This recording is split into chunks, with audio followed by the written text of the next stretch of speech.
Give or take 10 feet either side. And it's typically always water and sewer that they hit. So they did hit a gas line in Junction. Ooh, that's exciting. All right. You guys do live. Thank you, John. Okay, welcome to the August 28th meeting. Please stand for the Pledge of Allegiance. I Pledge allegiance to the flag of the United States of America and to the republic for which it stands, one nation, under God, indivisible, with liberty and justice for all. Oh, And we have public comment.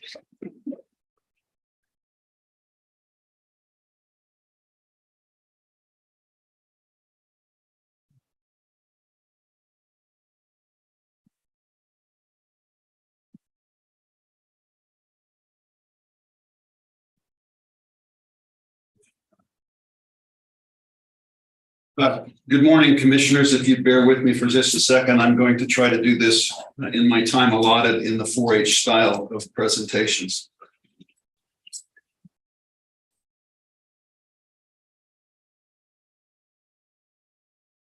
To provide quality public services that preserve the past, protect the present, and enhance the health, safety, and general well-being of the citizens of Riley County. Good morning. My name is Gary Olds. I live at 3308 Frontier Circle. And yes, I know I'm a familiar face, and I do clean up a little better. So that, as you might know, is the mission statement of Riley County, and the mission statement that you three commissioners have been, I'll use the term, charged with. That's kind of the focus, or that's really the big picture. But my question to you is, at what cost? At any cost? You all are a representative republic, or we all are, and you represent our views.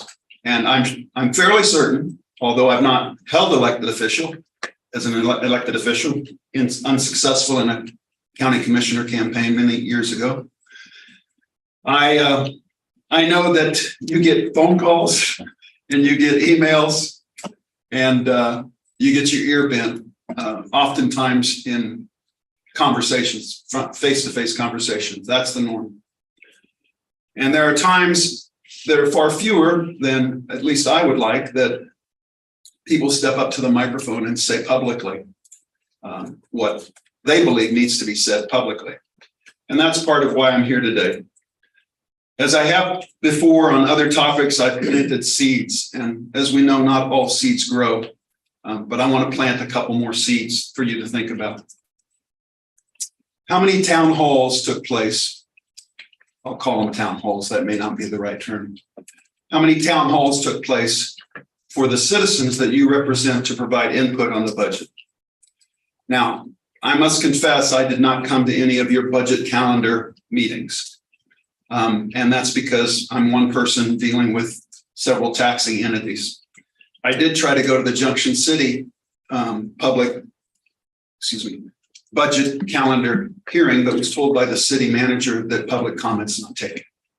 I can only make the assumption that had I been here for your budget hearings, meetings, you would have taken public comment, which seems more appropriate in my opinion.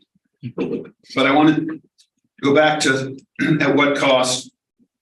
Since 1977, property taxes in Riley County have grown 295%, according to the 2002 Green Book put out by the Kansas Policy Institute. The mill rate has increased by 24%, and the population has increased by 12%. That's just to give a background. So I would encourage you, when you look at the 2025 calendar, it just seems like a long way away, which I think most people don't realize, that the budget that you're about to set for 2024 is going to be paid for, if I understand correctly, and then you can correct me later, with 2023 tax collections. That's the way I understand it. I don't think most people understand it. They don't think that far ahead. Probably not like a corporation that already has the money in the bank. Was that 5 minutes? 3. Oh, was that all there is? Yeah. Oh, I'm sorry. No, Sorry. don't apologize. And I'm not trying to interrupt No, anything. I'm It's sorry. my obligation just to tell you. Right. I didn't realize that. I thought I was 5. So I also want to encourage you as planting one more seed, and then I'll sit down until the hearing for R&R and budget, is consider next year, when you get to this point, of not having the R&R budget and budget hearings when people are at work who can't come. Consider shifting them to an evening meeting or perhaps a Saturday. I know that you go to other locations during the year and listen to the citizens who are in Leonardville and Riley, and that's terrific. But try to be more considerate of those that cannot come because they're working or whatever their life is like. Thank you. Thank you. Do we have any other public comment? Seeing none, we'll go to commissioner comments. Commissioner McCullough. Oh, yeah. Commissioner McCullough. Okay.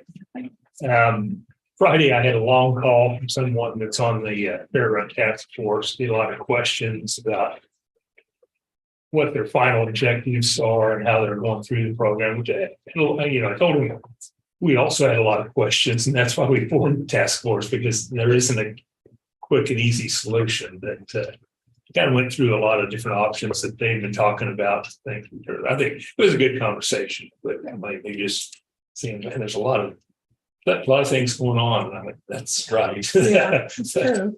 Sure. And then in the Mercury Friday, they referred to former county treasurer Shiloh Hager. It's kind of an email, but It's news to me. and since she just helped keep the paper afloat with those long public delinquent notices, I mean, we're keeping paper afloat right now. They should be grateful, but I understand she's back at work today. Well, that's good. Yeah. And then Saturday, I attended Greg Eyestone's discussion at Louisville on the taking care of lawns in Kansas weather, which is a Tough. challenge. I don't think anybody's even really. Yeah. Water, yeah. Yeah. We had a lot of good information about what we can do to try to recover things this fall. It was a good talk, and he does a good job there. And that's all I got. Okay, Commissioner Ford. Are we gonna get a fall? Yeah. Judging by the long-term forecast, everything may burn up. I don't know. Yeah. Wow. Somewhat of a quiet kind of end of the week for me, actually. Friday, though, I did have a lunch with State Representative Kenny Titus from the 51st District. Discussed a couple of legislative items, including LABTR, County Nuisance Abatement Act, and several other items that were related to those conversations. Went really, really well. It's finally actually nice to get a chance to have a one-on-one, which we haven't been able to do because we've never been able to match up our schedules. So it's good to have that opportunity. I think we're quite alike, particularly in age, which makes me feel kind of good. Sorry, I just had to put that out there. Speaking of the return of LABTR, I read this morning that the League of Kansas Municipalities has put that on their priority list for 2024. They said Tax and Finance Committee. I don't know if that's the bigger committee or not. I'm thinking it's not, but they put it on there. I don't think they've done that before, even though they've listed numbers. I honestly don't know. It's a good question. If it's not during my time, because I haven't seen anything on it. I've kind of wondered about it, even though they've been really good at tracking data and numbers. And Oh yeah, we've used their figures for years. for day one, as far as I know, but never know that actually quote unquote publicly made it a priority. So that's good to hear. I will tell you that KAC, I'm sure, is going to do the same thing Wednesday. Their meeting's Wednesday, right? It's coming up. Yeah, I don't know if it's this Wednesday or next Wednesday. One of the coming I Wednesdays. think it's a little bit deeper in September, but I'm not sure. Okay, they were having some discussion on Wednesday. Yeah. Okay, well, I don't know. My calendar's filling in for September, so nonetheless, I think it's going to be good to have both organizations kind of consolidated on this particular effort as we try to work through that. And I still don't think it's going to be easy, but we'll see. But I think having both organizations that basically represent local government on board and with the same mindset goes a long ways at this particular point in time. So outside of that, kind of just spent the weekend kind of enjoying a reprieve from the hot weather. It's kind of nice. It was really nice this morning. I wish it would stay that way, but Mother Nature's got other ideas, I guess, and I guess we'll have to deal with a 103-degree start maybe for K-State football Saturday night. Hopefully it'll be less than that. Which I need to make a reminder to myself. I'm gonna have to reactivate my ESPN Plus account, so I'm gonna watch it at home. By 6 o'clock, it should be 100. Yeah, the humidity will come down just a little bit. Well, at least it's at 6 o'clock.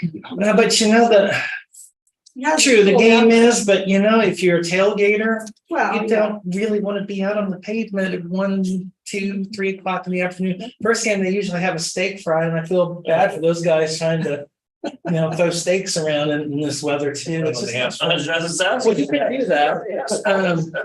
Don't expect me to eat one of them, but you can do that.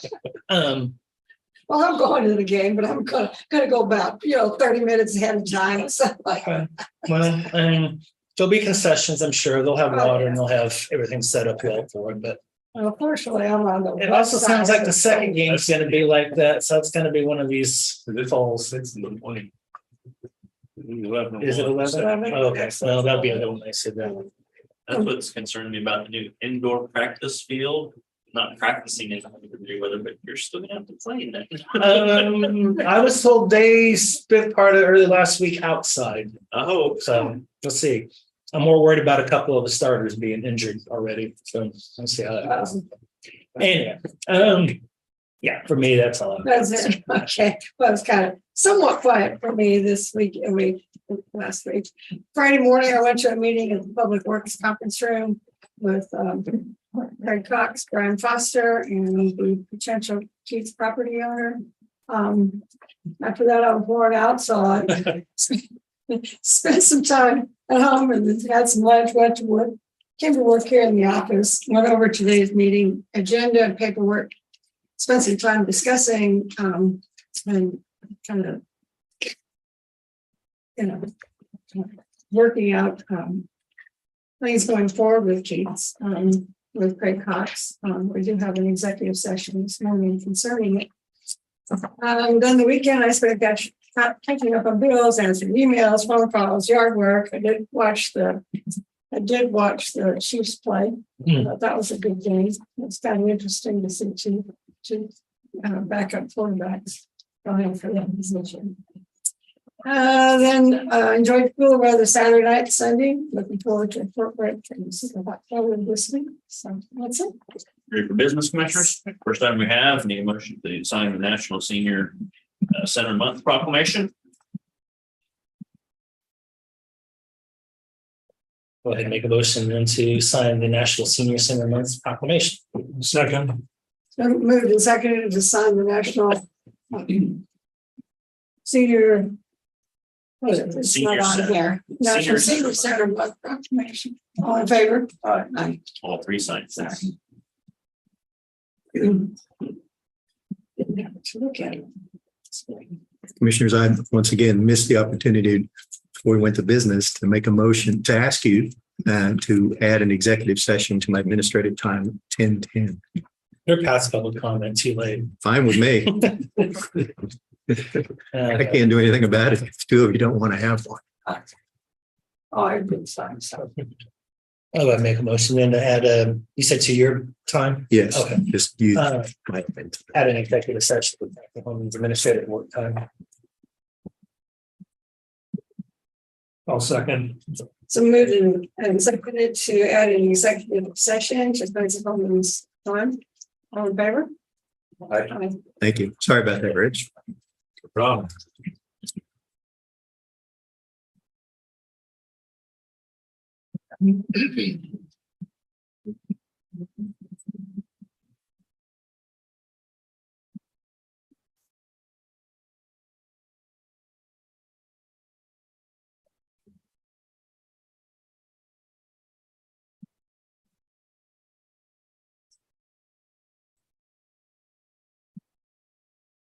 Next, need a motion on Conservation District appropriation.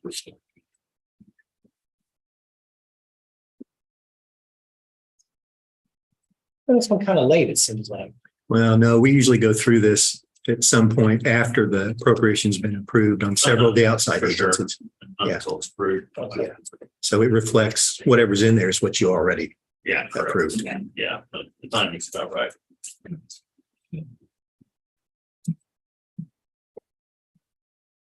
Okay, I make a motion then to approve the county budget certification to the conservation district. Second. So moved and seconded to approve the county budget certification to the conservation district. All in favor? Chair, please.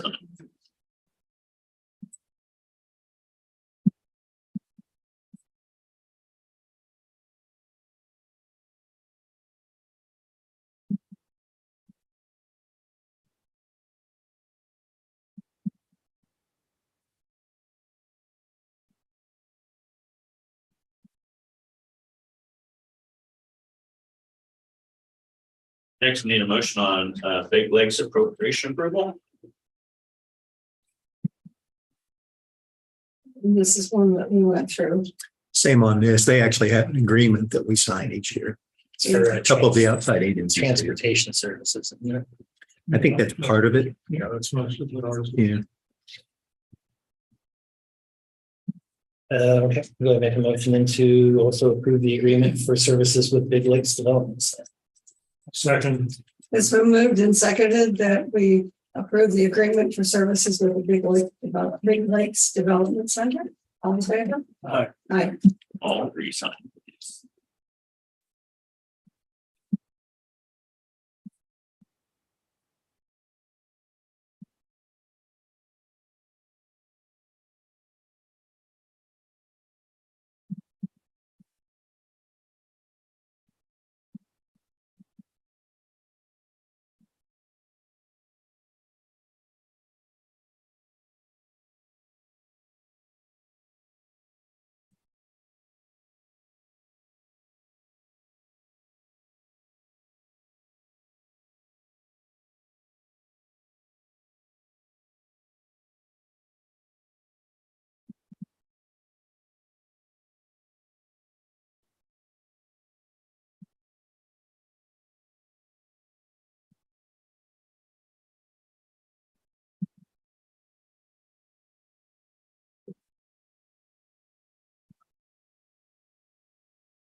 Yep. Next, Commissioner, the Riley County Personnel Action Forms, Cherokee Foster, volunteer firefighter stipend, Riley County separation of service, Shannon Sterling for promotion, legal assistant, the county counselor's department. Zachary Bootmeyer, new hire as intern volunteer in the health department. Evan McDonald, new hire, volunteer firefighter stipend. James Saunders, new hire, volunteer firefighter stipend. Drew Buchanan, new hire, full-time EMT, EMS ambulance, and Jamie Durkee, new hire, full-time paramedic and EMS ambulance. Need all three to sign, please. Or, yeah, David, did you have something? Yeah, so, well, I think, Rich, I think that was incorrect. Jamie Durkee should be a PRN paramedic. Full-time paramedic. Okay, we'll have to change that. Okay, We need I didn't to- catch that. Yeah, so we should have 2 full-time EMTs, and that brings us up for Station 5 to be operational. So that's fully staffed then. So that's what the full-time positions are for, is for that station. Michelle, you be sure that it's changed. Oh, minutes, too. they're starting soon. Yes, they'll start next, I think this Friday, they meet with Michelle to do their HR, and then they'll start on shift next week. Okay, so they'll be ready to go. Absolutely, that's the idea. So bringing them on so that they'll be up and ready, so we'll be ready as soon as we get the keys. We can start moving our things in and we'll be ready to go. What's the progress out there? You see, Middle of October. I didn't Yeah. know that this week was. Anderson Knight did a drone review. Yeah. Yeah, so Josh is going to give the update this week, but it's October 13th, I believe, is when what their completion date is what they're projecting.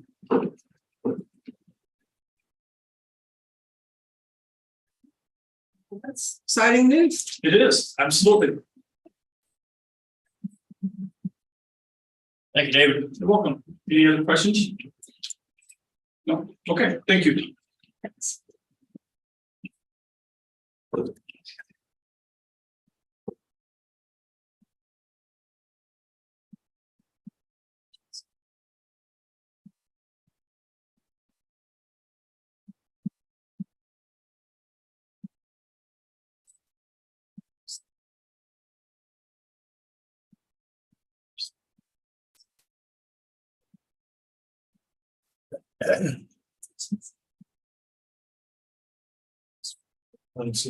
You got an internal candidate. Yeah. Yeah, that's true. Yeah, we had really good applicants. I like to see promotions and sure. Well, we do too. John Elderman, I know. No, I've talked to him. He was very supportive Oh, I'm of sure. the individual. So yeah, it's a good thing. And we're going to cooperate any kind of way because we know there'll be some transitional stuff. Yeah. But he's been a real good sport about it. And quite frankly, it continues a proud tradition within the organization of stealing other people's employees. I was gonna tell John, I told Clancy where to go look. Yeah. And we had great applicants. It was a nice problem to have when it came down to making a decision. It really was. Kind of harkens back to the old days. And you had plenty of applicants for a position. Plenty of qualified applicants.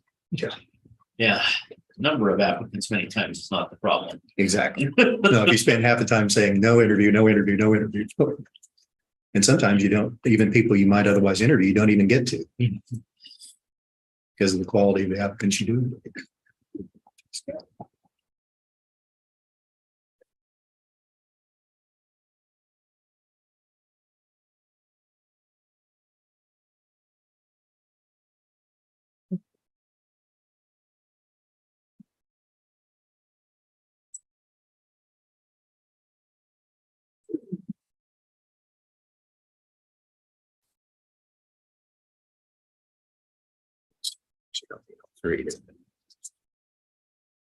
When we get to it.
Thank you, commissioners. Any changes in the minutes? I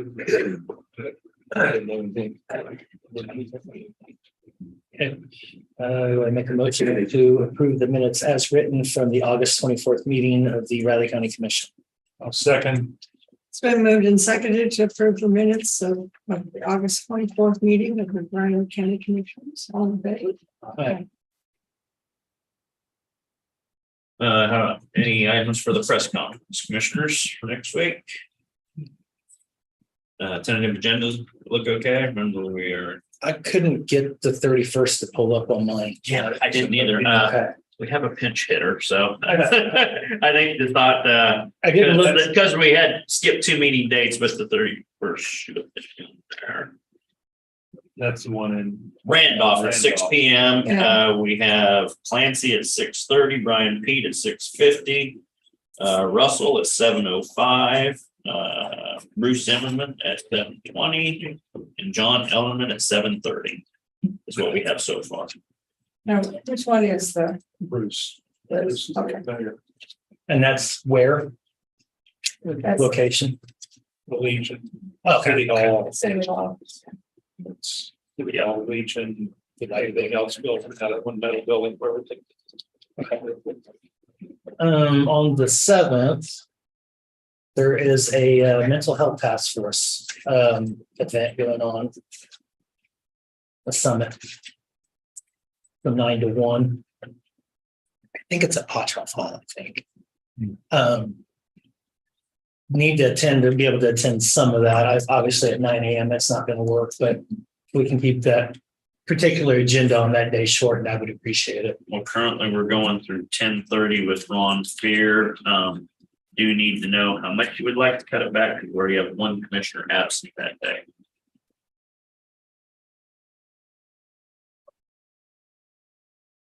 I'll get back to you on that. Please do. If we need to cancel it, move everything we can, or tighten things up and ask someone to present later, we can. Yeah, So just I let us would know. try to tighten it up Yeah. as much as possible. Uh-huh. What time did you say that was? Starts at 9, 9 to 1. 1? So Where's that at again, Robin? The summit? It's at the Public Works. Public Works. Okay. And it was some county related building. I said Potter's. So let us know once you think about how much time period you want there. You just want to do business and then exit or whatever, or just move everything to the next meeting we can. We already have one commissioner absent. You might look at your schedule for, show you as administrative work session on the 7th. I will.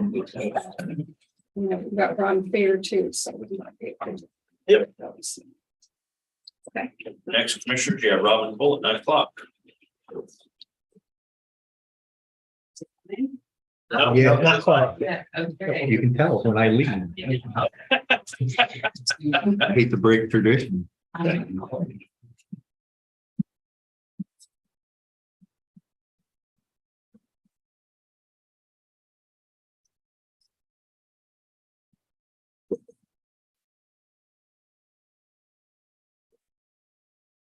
Yeah, because to start out the Labor Day. So it's probably about have some business. So, probably there's not a lot of, there's not a lot on there right now. Yeah. Either way, we'll make do. So Two of us have got to show up to at least do payroll and accounts Well, payable. I was thinking that, yeah. Gotta pay our bills.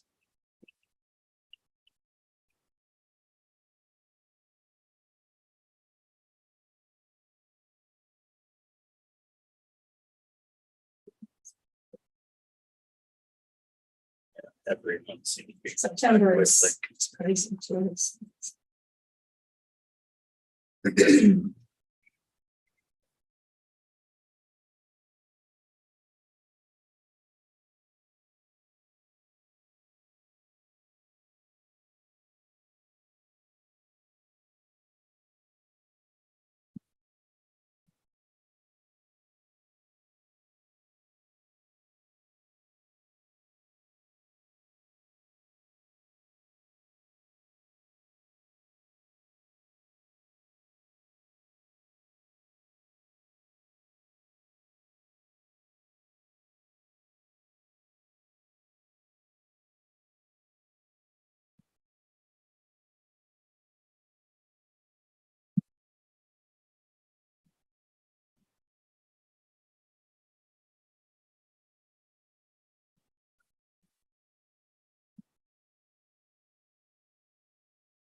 Good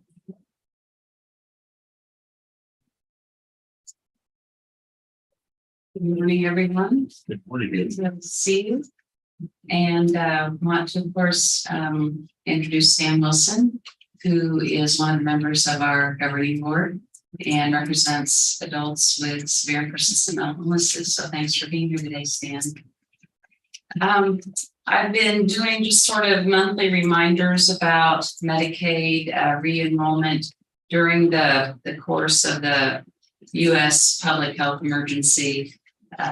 People who were on Medicaid did not have to apply for re-enrollment, and so they got out of the habit of doing that. And healthcare providers continued to be paid without interruption. People with Medicaid benefits continued to have access to those. When the federal public health emergency ended this last spring, then that also ended.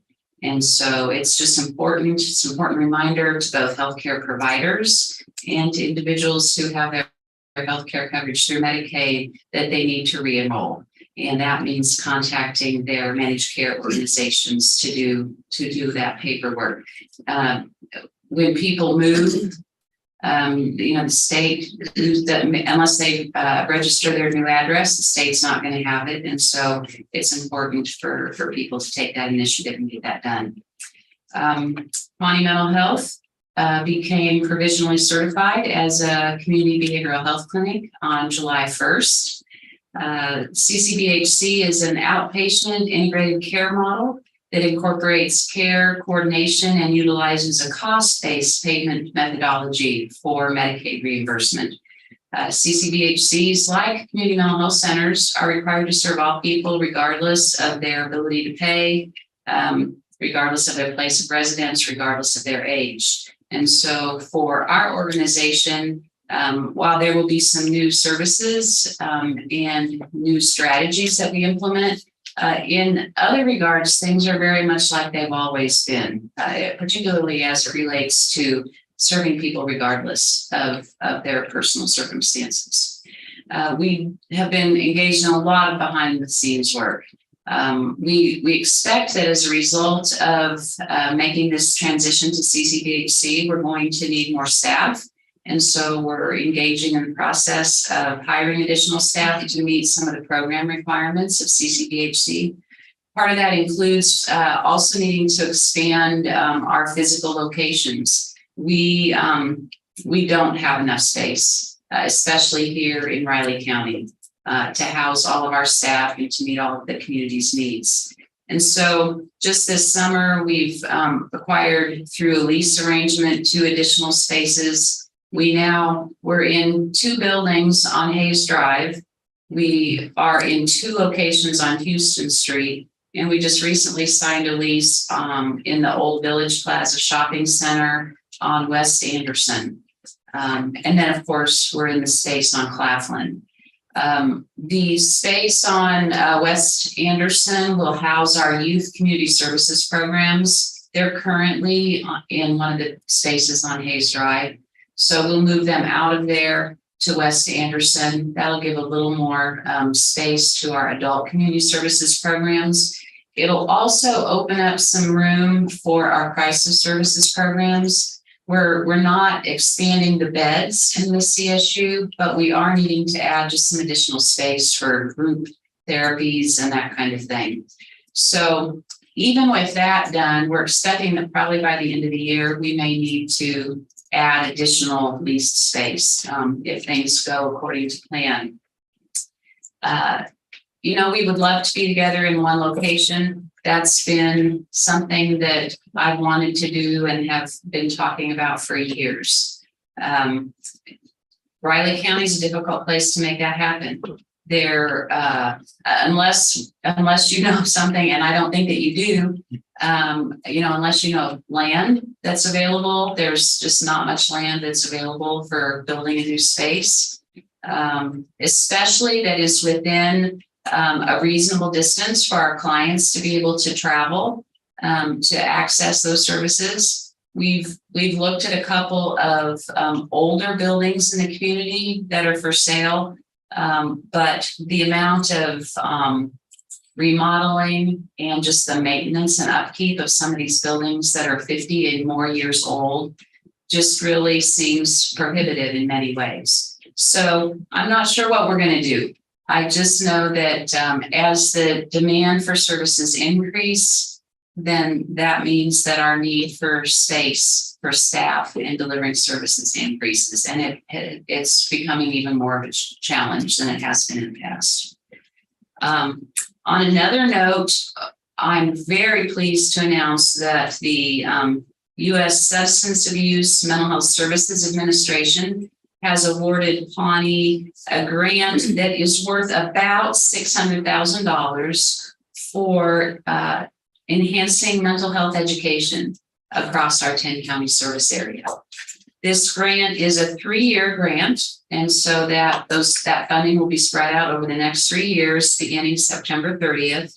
It will allow us to expand our offerings of mental health first aid, youth mental health first aid, teen mental health first aid, and then a program called QPR, which is Question, Persuade, and Refer. It is a suicide prevention course. We will be able to offer these courses free of charge across our 10-county service area for the next 10 years, or for the next 3 years. I wish it was for the next 10 years, but for the next 3 years. And so the grant will give us funding to hire a full-time trainer and a part-time trainer. It'll also pay the costs of the materials. Mental Health First Aid is a program that originated in Australia, and it became known worldwide as an effective sort of training program for lay people. And so the idea of mental health first aid is to equip a lay person in basic skills for responding to individuals who they might encounter who have mental illnesses, much like Red Cross's first aid program equips non-medical individuals with skills to be able to respond to physical healthcare emergencies. So be watching for that. There'll be more information coming out. We're also very pleased that we're going to be able to offer those courses in English and Spanish. We have been developing resources within our organization to be able to offer those services in that additional language besides English. So we're really pleased about that.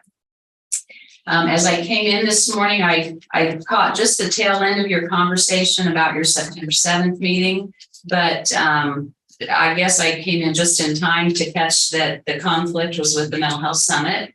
And so what we're doing is that Riley County Mental Health Task Force and Pawnee Mental Health, along with Riley County Police Department, are planning a mental health summit in Manhattan on Thursday, September 7th.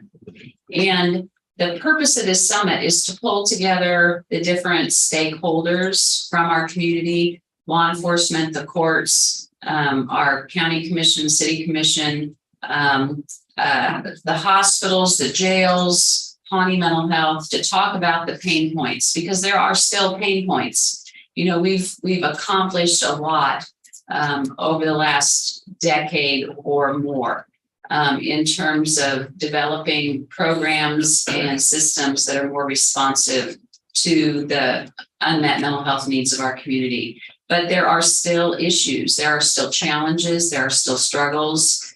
And the purpose of this summit is for us to pull together those key constituents and to talk about what are those pain points so that we have a common understanding of what that is. And then to begin to talk about what are some strategies or some ways in which we might do a better job of responding to those pain points. And it truly will require a community response. It's not just something that Pawnee Mental Health can tackle. It's something that our hospitals, our healthcare providers, our law enforcement, private providers in the community are going to have to all work together for us to address some of those issues that continue to be a challenge for us in the community. And then in addition to that Mental Health Task Force, Mental Health Summit that really is focused on the providers of service or the providers of care in our community, the Flint Hills Wellness Coalition under the auspices of the Riley County Health Department, are also planning a series of local mental health system assessment meetings. Those will be different from this summit that's on the 7th, in that those meetings that are being coordinated by the Flint Hills Wellness Coalition are going to be reaching out to members of the community, people that aren't necessarily involved in delivering services to individuals with mental illnesses, but these will be actual citizens of the community who are experiencing, either because of their own experiences or experiences of family members or of friends, what some of the limitations to the current mental health system are. And so then, as I understand it, there's going to be a series of meetings that are being coordinated by the Flint Hills Wellness Coalition. And then in November, the Riley County Mental Health Task Force and the Flint Hills Wellness Coalition will come together for a debriefing to basically compare notes, to take a look at what the outcomes of the mental health summit of providers and stakeholders were, and what the outcomes of those community assessments were. And to say, okay, based on this, where do we go from here? And I think that in the same way that it has taken, years for us to get to where we are today, I expect that we need to have a long range sort of strategy for how we're going to continue to move the community forward and to meet these needs. Even speaking of long-term strategies, there is always low-hanging fruit. There are always things that can be done on the short term to improve things for people. And so I would expect and hope that out of those meetings, we'll be able to see both some short-term wins and maybe some long-term kinds of problem solving. The last thing I want to mention, just in the few minutes I have left, is that Pawnee has its 5th annual Driving the Dream fundraiser coming up. That will be Thursday, October 12th. That will be in the K-State Alumni Center this year. We're mixing it up a little bit. It'll be heavy hors d'oeuvres and drinks this year rather than dinner. We will be having a live auction. And then there'll also be an online auction that has a variety of items that are available for people who maybe can't make it to the live auction, but who still want to support the mission of Pawnee Mental Health. That online auction will open up on Sunday, October 1st, and it'll close on Friday, October 13th. Tickets are on sale. And of course, because it's in the Alumni Center, seating is limited. And so if you're interested in attending the event and supporting Pawnee Mental Health, I would just encourage you to get your tickets as soon as you can. Tickets are available at Pawnee's website, which is www.pawnee.org. You can also contact our Marketing and Development Director, Di Henricks, and she is at the Pawnee number at 587-4300, and that's extension 527. And then I guess just finally, we will be closed. Our offices will be closed for Labor Day. But of course, the Crisis Stabilization Unit will be open as it always is. And the after hours emergency phone number will also continue to be available 24/7 as it always is. So thank you. Do you have What any? date was that in October? That is October 12th, 12. which is a Thursday night. We've had the event at the Dream Car Museum, but it's grown in popularity, and that museum isn't big enough to hold us anymore, which is why we made the move to the Alumni Center. So we're really pleased about that. Any other questions? Okay, thank you. Commissioners at 9:15, Ricky with the Riley County Public R&R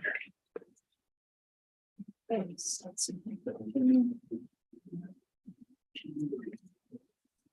Morning, Shiloh. She still works? Yeah. I am still the current. I don't know if you had to put former in front of that or not, so. I mean, the new treasurer must be doing a horrible job. The former had to be called in. We open the meeting now. You sure can. Oh, As the okay. chair. Well, we're gonna open the 2024 Raleigh County Revenue Neutral Rate hearing. Which is a vote to consider the revenue neutral rate as required. Okay. So if people. Well, Yeah, would they you go can just ahead? come up and speak. I just wanted to say that this is the proposed 2024 mill levy for Riley County is 39.956. Originally, we discussed, it was 41.312, and we made some adjustments last week. So we'll have public comment, and then when public comment is over, we would ask for a possible motion to approve and adopt the resolution to exceed the revenue neutral rate in its property tax levy for Riley County for the tax year 2024. So. Okay, and public comment will be limited to 3 minutes per person, and you would be asked to come up to the podium and speak in the microphone, give your name and address, and then you will keep track of the time.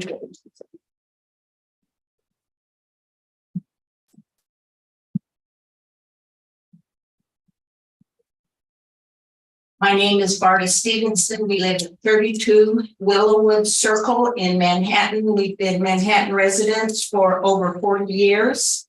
We retired and decided to stay in the community. We have a home that is over 20 years old, and the taxes keep going up. So I am here to advocate for affordable taxes. We vote with our feet. We can very easily move to another county that has a lower tax rate. And I'm curious if you have any thoughts about giving an adjustment for retirees that are on fixed incomes. My income's not going up 7%, which is what the paper said you were proposing to increase your budget. And everything's going up. Those of us with older homes, do you have a plan to give us a reduction because of the age of the home? Those are things I think you need to consider, especially as Manhattan has always billed itself in Riley County as a place for retirement. It is a nice place to retire, but I can't have my taxes go up $500 every year. That becomes oppressive. Thank you. Thank you. Do we have some more comment?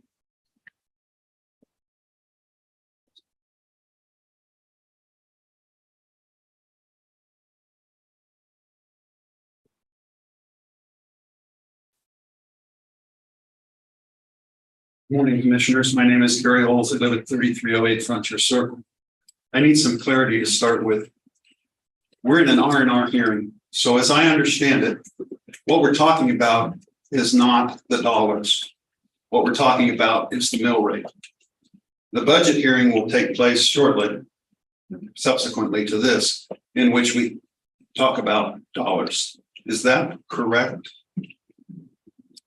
I'd say it's both really kind of combined at this lifetime. It's really both. Well, the reason I state that is because according to my understanding of KSA 792929, I'm here to lodge an objection to setting the mill rate, and I didn't write down fast enough, 39.956. Where the revenue neutral rate, if I'm reading this correctly from the notification, is 38.379. I did not do the quick math in terms of the difference. 4%. But for mills, 4%. 4%, it's actually about 4.1. but I want to lodge the objection that I'm allowed to under Kansas law for a response from the appropriate authorities. I'm not sure which. Why is it that this commission could not meet the R&R? Specifically, why is it that this commission could not meet the R&R of 38.379 when we in fact know that there is substantial money in savings, substantial money in reserve, substantial money in transfers? I'm not sure of the right terminology because I'm not that familiar with the budget, but there's a big bucket of money out there. I saw in the report that there's substantial savings with local financial institutions through CDs and things like that. So the money's there, or at least as one taxpayer, I believe the money is there. In fact, it may not be, and I guess that's the basis of my objection. Why could you not meet the revenue neutral rate that is published? Although I do want to give you kudos, you are below 40, which is a step in the right direction. Please respond. Prices went up in the county, just like everybody else.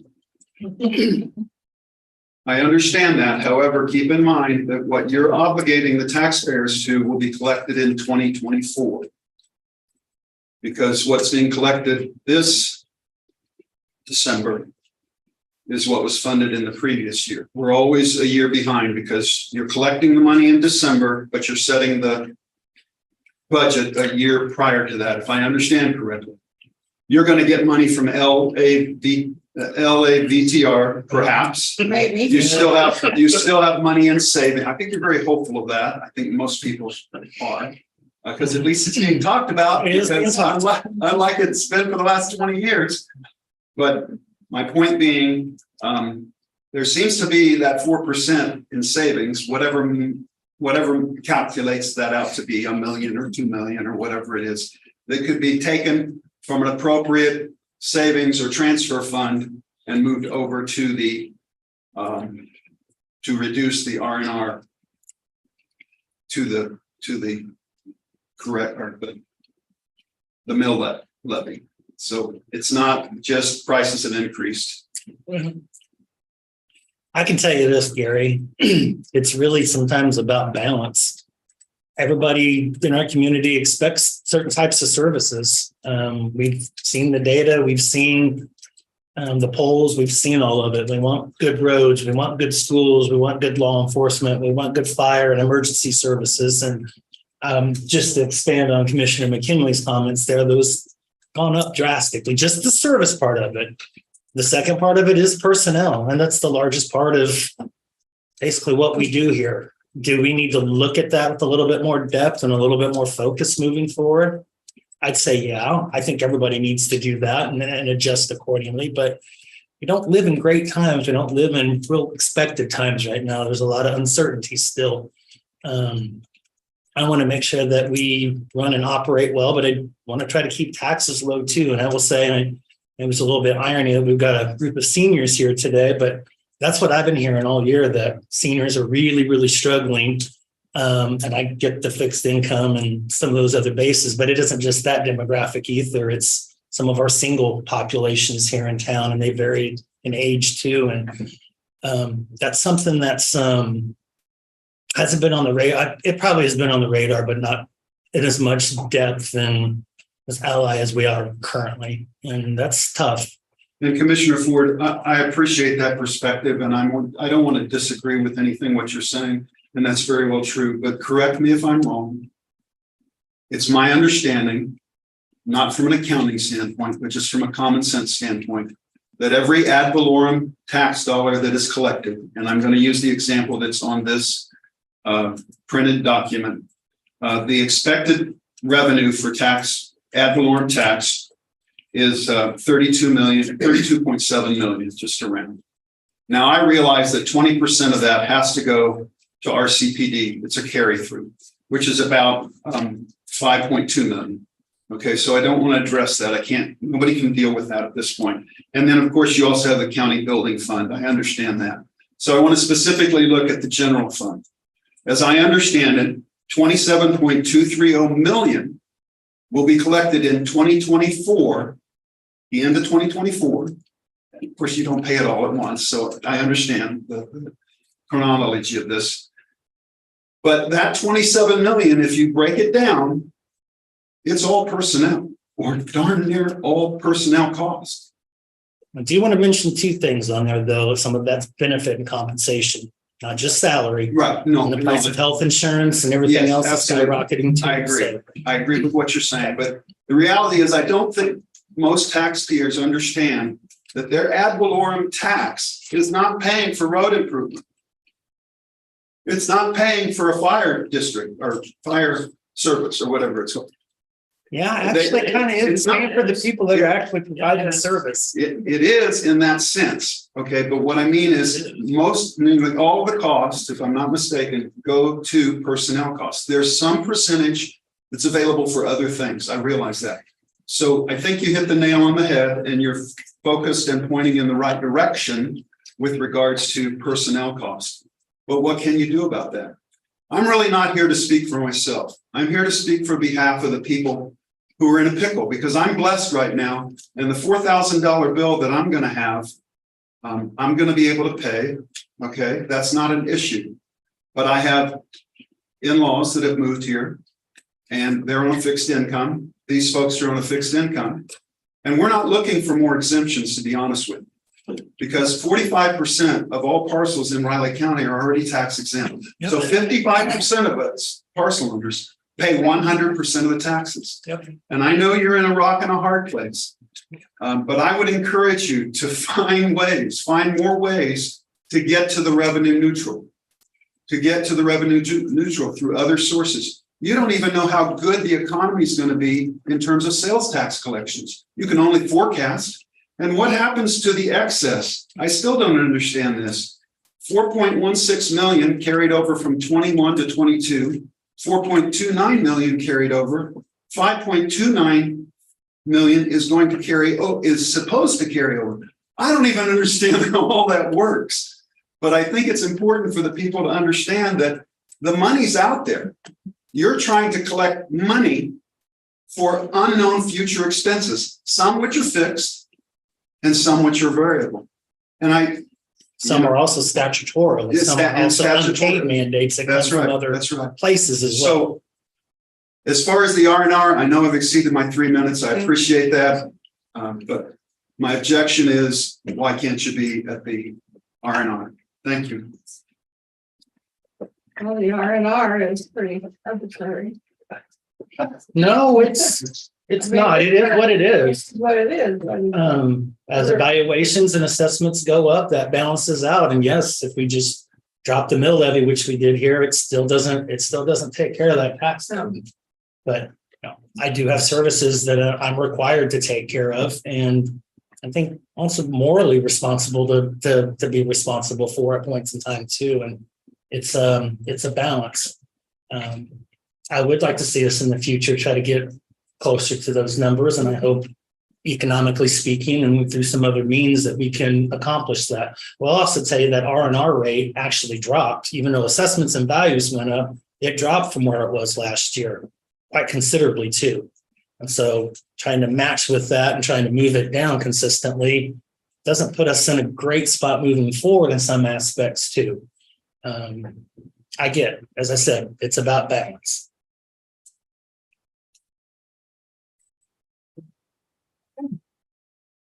Do we have other public comment?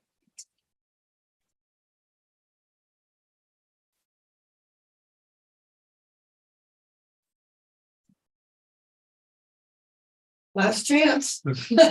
Public comment. Well, I don't know if this applies, but I can kind of speak on. I'm Kevin Larson. I live at Ryder, Kansas, 212 North High. I'm the president of the Area Council, Area Council of Senior Citizens. And I noticed in our budget that once again, we are being held to the same amount of money that we've had for the last 5 years. And as we tried to point out in our primary proclamation, that the areas that provide the Meals on Wheels programs are really suffering, because they have had increase for their personnel and stuff. And we tried to bring that out last time, that without any more increases, they're really considering moving it to only having Meals on Wheels 4 days a week, just to meet their obligations, because the cost for cooks and stuff have gone up. And so just a little frustration that I know that goes kind of counter to the past comment we've had, that to keep the programs going with the same amount of money for 5 years with the inflation and stuff we've had is troubling. So that's my comment. Thank you.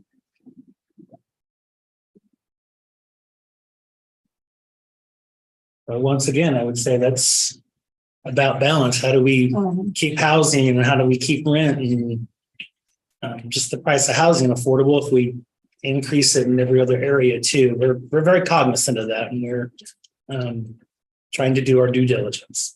And the appropriations, we would have liked to have done more with appropriations. I know I would have, but we just couldn't with the budget. We had to cut everywhere we could. So we did not take on any new appropriations this year. So unfortunately, but hopefully we can get it in a better place in the next few years. Any other comments from the public? Okay, then I'll close the public hearing. Need the commissioners, when you make the motion, be sure and read it exactly as it is in the packet, because legislature is very particular on how that motion is made. I don't have a packet. So, it's Approve and adopt the resolution to exceed the revenue neutral rate in its property tax levy for Raleigh County for the tax year 2024. I'll second. It's been moved and seconded to approve and adopt the resolution to exceed the revenue neutral rate in its property tax levy for Raleigh County for the tax year 2024. All in favor? Aye. Okay, commissioners, now it is time for Brittany with the 2024 Riley County Fire District #1 public alarm hearing. They're a separate taxing entity as well. We have to do it that way. Thanks.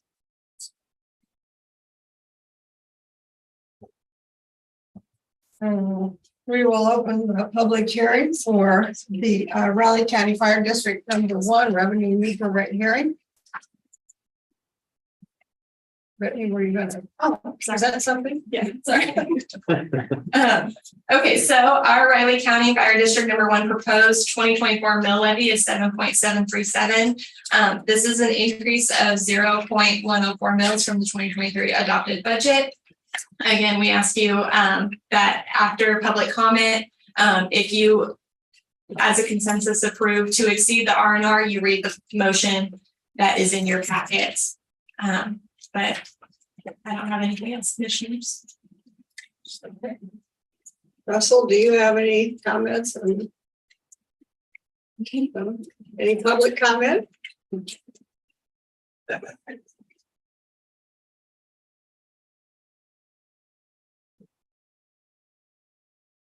I'm Carl Frederick. I live in Randolph, Kansas, and I have a question about the fire suppression costs that Riley County Fire District has. Two of their biggest fires this year were Baldwin Park and Halls Ravine.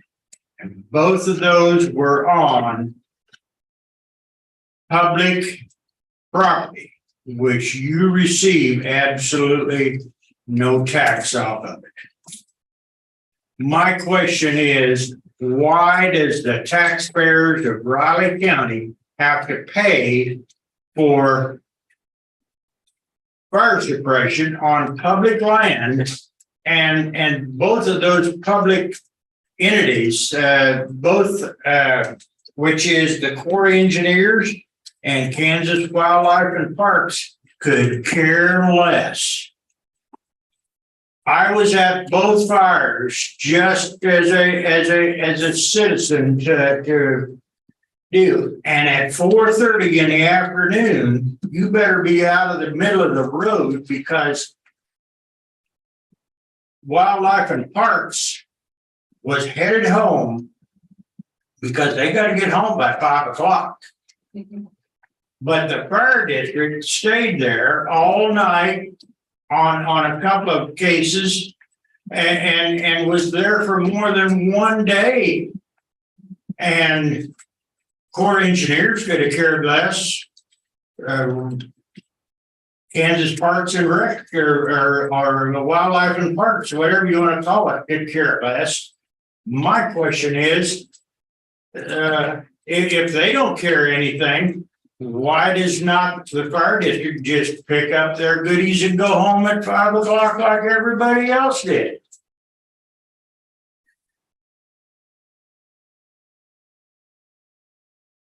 That's about all I have, but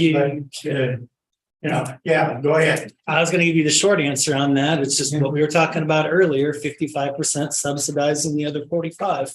Okay, But in this particular case, they can't pull out of there because you have life and you have property at stake there, even outside of the public sense, and we got to take that into consideration every fire that we fight. I realize that, but does the Corps of Engineers pay anything to Riley County for non-tax?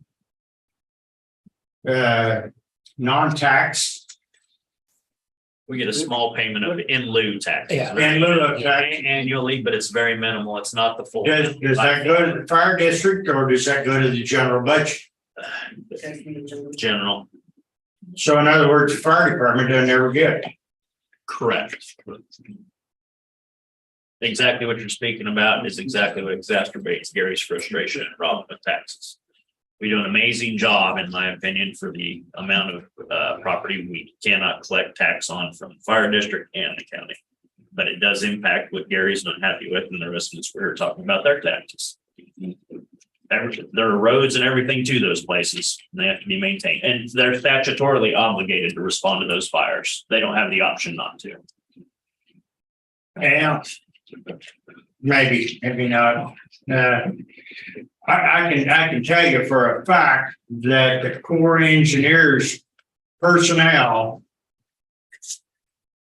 publicly said at a fire meeting that is not our problem because we lease our ground to Kansas Parks and Rec. So the Corps of Engineers could care less. And all it is cedar trees, there's nothing there but cedar trees. Sometimes cedar trees in the spring when it's windy and it's dry cause the worst fires. And they don't stay in public lands. I'm very well aware of what's going on. It's just Frustrating. I have a question of why we're footing the bill and the government could care less. Okay, thank you. Thank you. Any other public comment?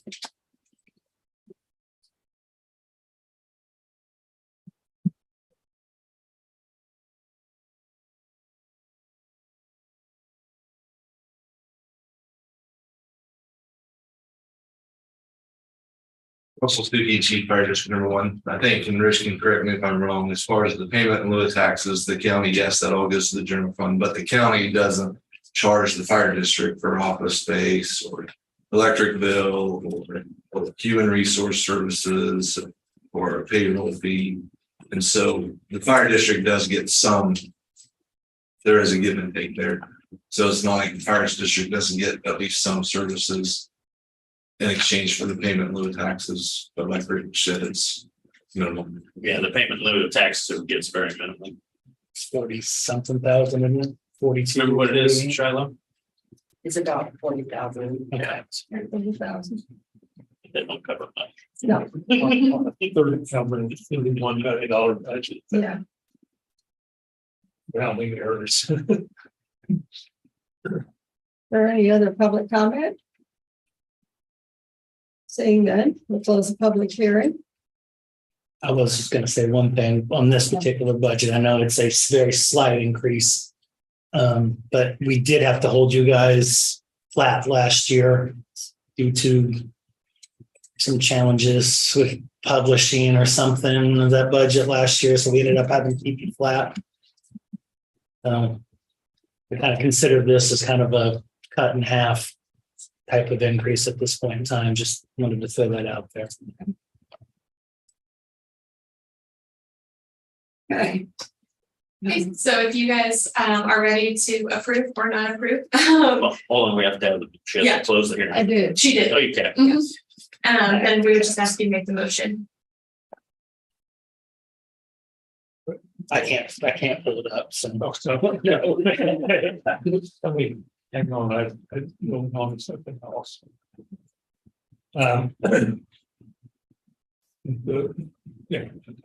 You would move to approve and adopt a resolution to exceed the revenue neutral rate in the property tax levy for Riley County Fire District number 1 for tax year 2024. Second. It's been moved and seconded to approve and adopt a resolution to exceed the revenue neutral rate in its property tax levy around the county fire district number 1 for the tax year 24. All in favor? Aye. Aye. Thank you, Commissioners. Next, we have the 2024 Riley County Public Budget Hearing.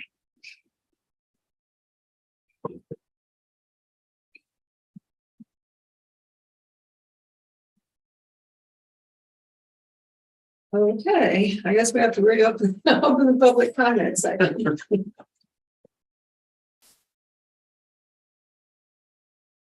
Okay. So this is the overall entire budget. And so I listed in here our total budget amount of 92 million in special districts, totaling 2,795,799. So, and then agency appropriations as well. Okay, we're gonna limit you to 3 minutes. Yeah, trying to copy. Okay. Okay, if you would. Once again, my name is Gary Olds. I live at 3308 Frontier Circle, and I want to call your attention to the photos on the wall of the old train depots. And as the expression would have it, since the R&R has been passed, the train has left the station. And the reality is the budget is the budget is the budget. And that's okay, because this isn't personal. I'm not here after you all. I think you're very fortunate that this is an election year, because next year is, and that's really the only way that people can respond to increases in property taxes, et cetera, et cetera, et cetera. And that's the way it should be. I guess that's just the way it is. But I do want to point something out, unless I've missed it, and Rich pointed this out to me. But I've got the 2023 budget overview. What I couldn't find on the website is the 2024 budget overview. So I can't make an evaluation of the 2024 budget other than based on this sheet. That's all I can look at. I don't think there's anything else for the upcoming. And I think that's a little bit of a flaw in the system. I don't know that this is possible, but I know the budget overview exists, except it's just a real rough draft, real rough draft, because you went through all the discussions with all the personnel and things like that. So I'd encourage you, maybe perhaps for 2025, to find a way to get more information on the website pertaining to the 2025 budget, rough draft, proposal, whatever you want to call it, so people can look at it early, a couple months early, if at all possible. I know it's time sensitive and it's difficult. I do want to thank you for your service. I try to do that faithfully. I know it's a very hard job. I'm looking forward to talking to other, like the city officials soon, as well as in Geary County. And I just want to encourage you to continue to be cognizant and diligent of the taxes that people pay. And I realize that you pay those taxes too. Okay, but if you look at it from the big picture, the taxes that you pay are paid to you from the taxes that other people pay. Some work too. It's like, it's just the way it is. And that's true of all government employees. I mean, that's just the way it is. But I do appreciate the opportunity to speak at the R&R. I hope the legislature works on that hearing in terms of format as well as the budget. And enjoy your day. We'll see you later. Thank you. Are there any other public comments?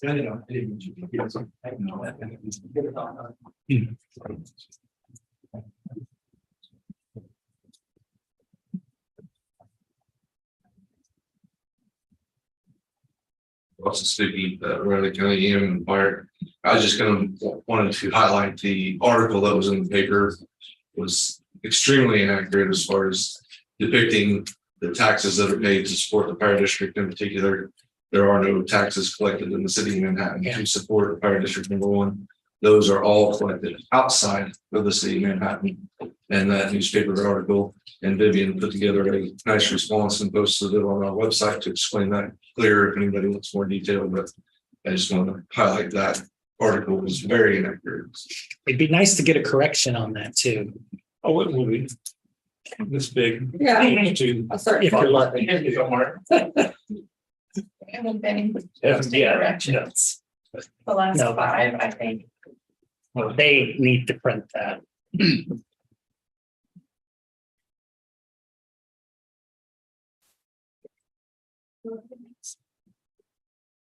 Okay, do we have any comments from the commission? I'm commented out. Really? Yeah, really. You did. I walked right into that one. I did. We have a little humor here. I walked right into that one. Okay. Sorry. Okay, well, close public comment then. And commissioner comment. So. Brittany.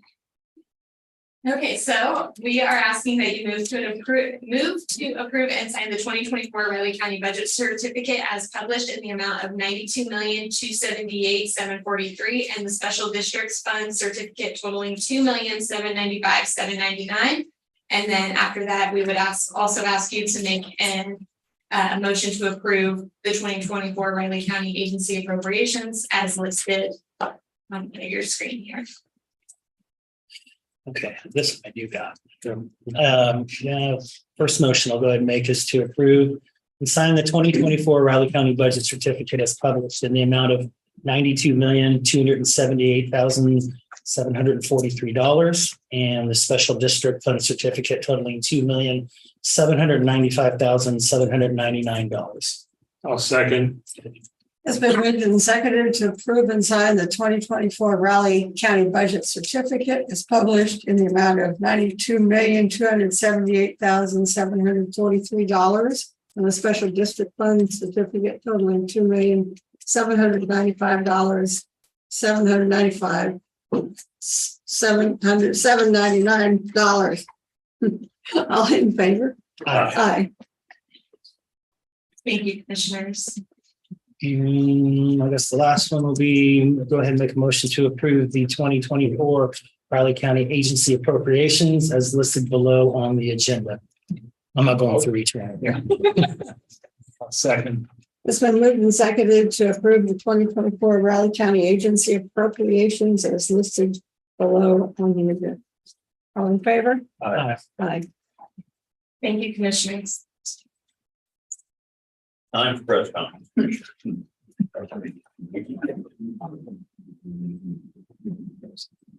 Get this signed. Yes.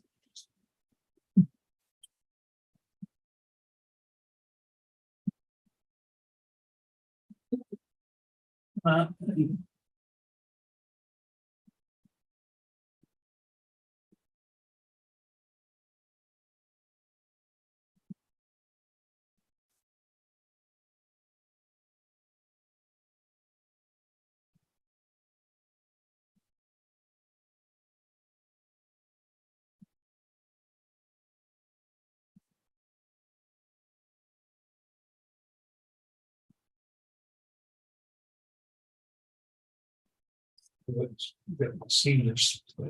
Yeah, I know. I would make you give it to me. Oh. Oh, wait. Let's get this signed.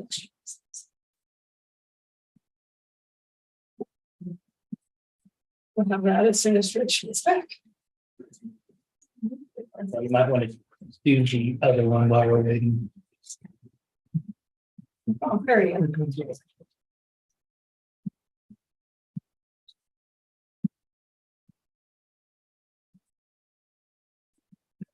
Well, no. We have We don't need them to- seniors. We don't need things. I have to. Yeah, I don't lose any sleep over it.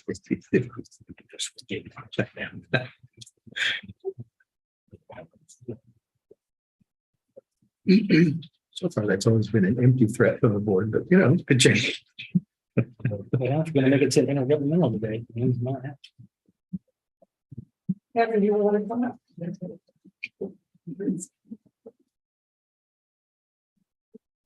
I'll read this. Okay. Whereas older Americans are significant members of our society, investing their wisdom and experience to help enrich and strengthen our community. And whereas the senior centers of Riley County act as a catalyst for mobilizing the creativity, energy, vitality, and commitment of the older residents of Riley County. And whereas through the wide array of services, programs, activities, senior centers empower older citizens of Riley County to contribute to their own health and well-being and the health and well-being of their fellow citizens of all ages. And whereas senior centers in Riley County affirm the dignity, self-worth, and independence of older persons by facilitating their decisions and actions, tapping their experiences, skills, and knowledge, and enabling their continued contributions to the community. Now, therefore, we, the Commissioners of Riley County, Kansas, do hereby proclaim September 2023 as National Senior Center Month. And we call on all citizens to recognize the special contributions of the senior center participants and the special efforts of the staff and volunteers who work every day to enhance the well-being of the older witnesses of our community. Mike, may I just? We really do appreciate the support you do give to the seniors, and we have representatives here today from the Leonardville, Riley, Randolph, Ogden, Deandale, and then also from the Manhattan Senior Center. And I think if you would take time sometime just to visit there and maybe go over and have a lunch with them sometime, you would really appreciate all the effort that's put into the activities that they promote and put out for the seniors of the area. It's a very necessary program, and as one who goes and enjoys time at the Randolph, Riley, Leonardville, Manhattan Senior Centers, I have people who say, you just do that because you can get a meal so you don't have to cook at home. It's a very worthwhile project, and so we appreciate your support and this population. Thank you very much.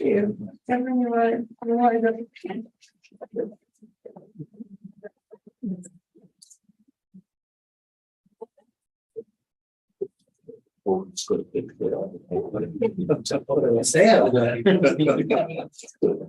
right, 1, 2, 3, one more. 1, 2, 3. Thank you.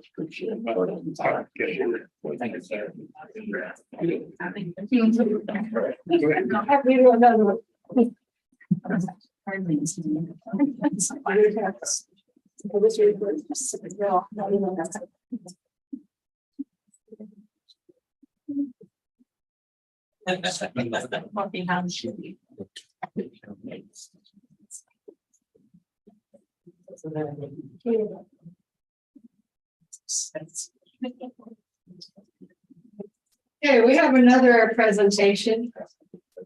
It's rather bittersweet for all of us, I think.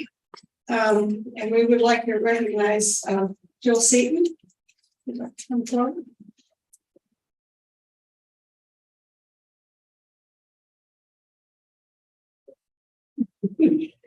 Well, this is in recognition of your retirement with Riley County for 23 years of very faithful service.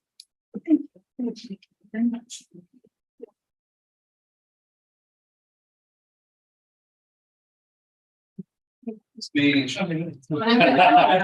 I don't like these things. 1, 2, 3. 1, 2, 3. Thank you. And do we want to do a picture with them? Yeah, that'd be good. Yeah, you noticed. Yeah, that'd be good. You don't speak it. Do you have any words? Plans, you have a speech? Yeah, I think a few. Yeah, you gotta have a speech. Been a ride. But I've met a lot of really great people and had a really good ride, so thank you. On to the next chapter. Make plans, yeah, that's what's good. You need to be in this. Oh, I don't think so. She doesn't want to remember. Thanks, Ellen.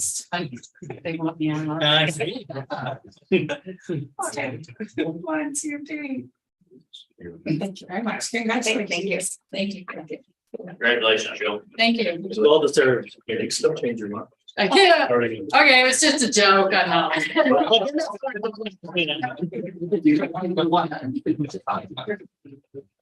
Thank you. Commissioners, it's now time for Amanda Webb.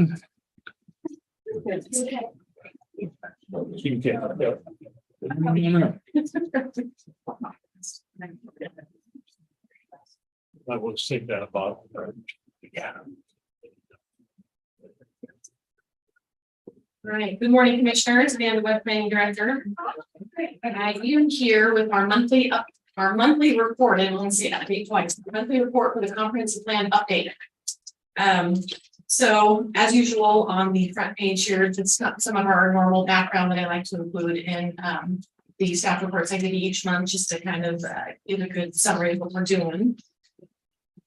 So this is our committee roster as of the end of July.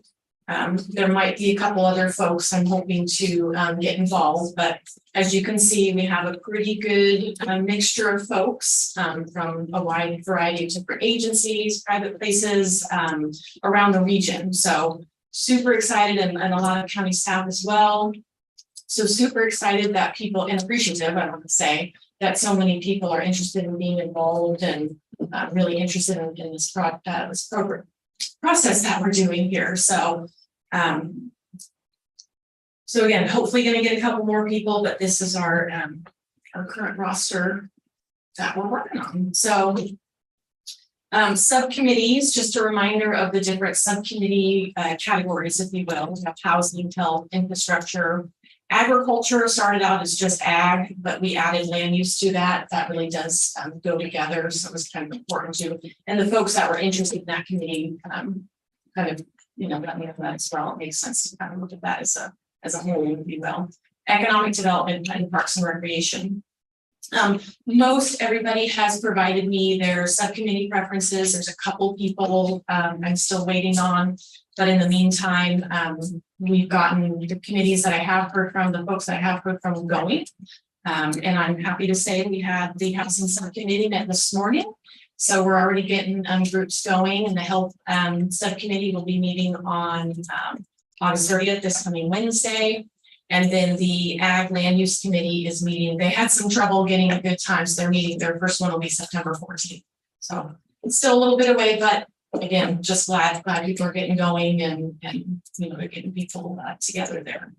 As I mentioned up there, there are several people who have requested to be on multiple subcommittees.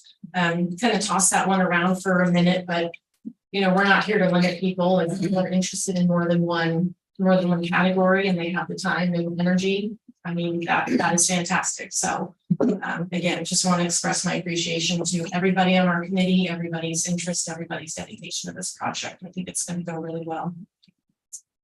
So what we've tasked the subcommittees with, and what they are starting on with their initial meetings, are reviewing our current goals, policies, and objectives within Vision 2025. Most of what we're asking them to do is review the ones that have to do with their category, if you will, like housing, review the housing or residential section. But as I mentioned to them this morning, if there's other ones they want to look at, I'm not here to limit what people want to do, what people want to tell us, what people want to, be involved in. I'm not going to stand up here and say, nope, you said you're going to do this, so I don't want to hear it from anything else. I want information. So as much as people want to get involved and want to review and give me input, fantastic. I'm very, very happy for that. So what they're starting with, again, reviewing those current goals and objectives, seeing if they need to be updated, modified, changed. They can be kept. There's no reason that if something's working and people are still comfortable with it, and the general population and group who are reviewing this and being a part of this still feels like a goal or policy is effective and is working, that is okay. We're not saying that we have to get rid of them.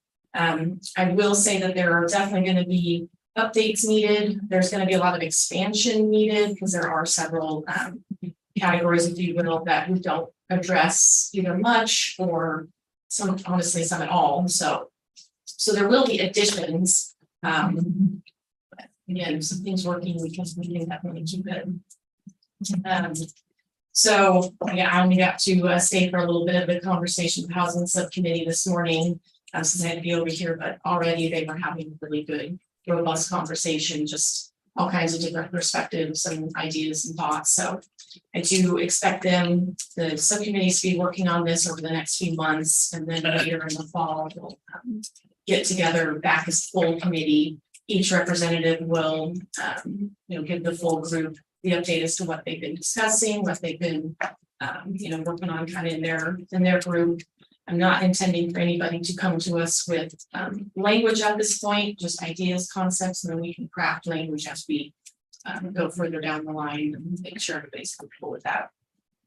Bob or I will be sure to attend each meeting. We're not there to guide new conversations. We want to listen. We want to provide any.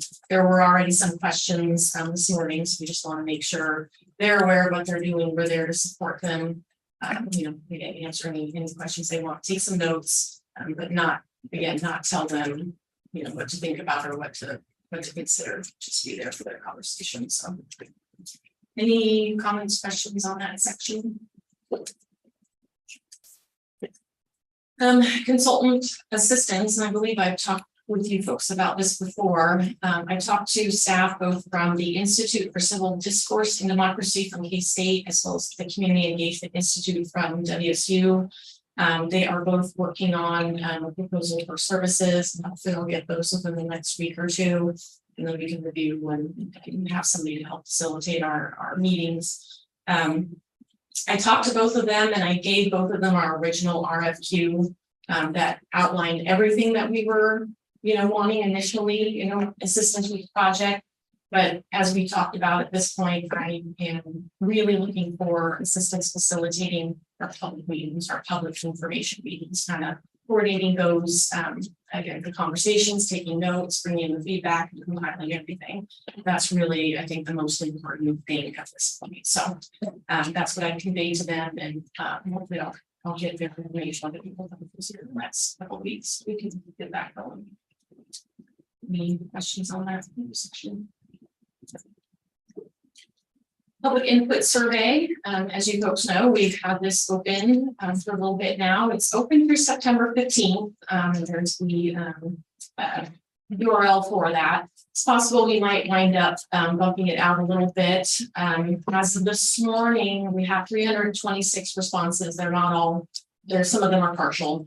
So public input, especially through surveys, is such a thing. I don't expect that we were going to get thousands and thousands of responses.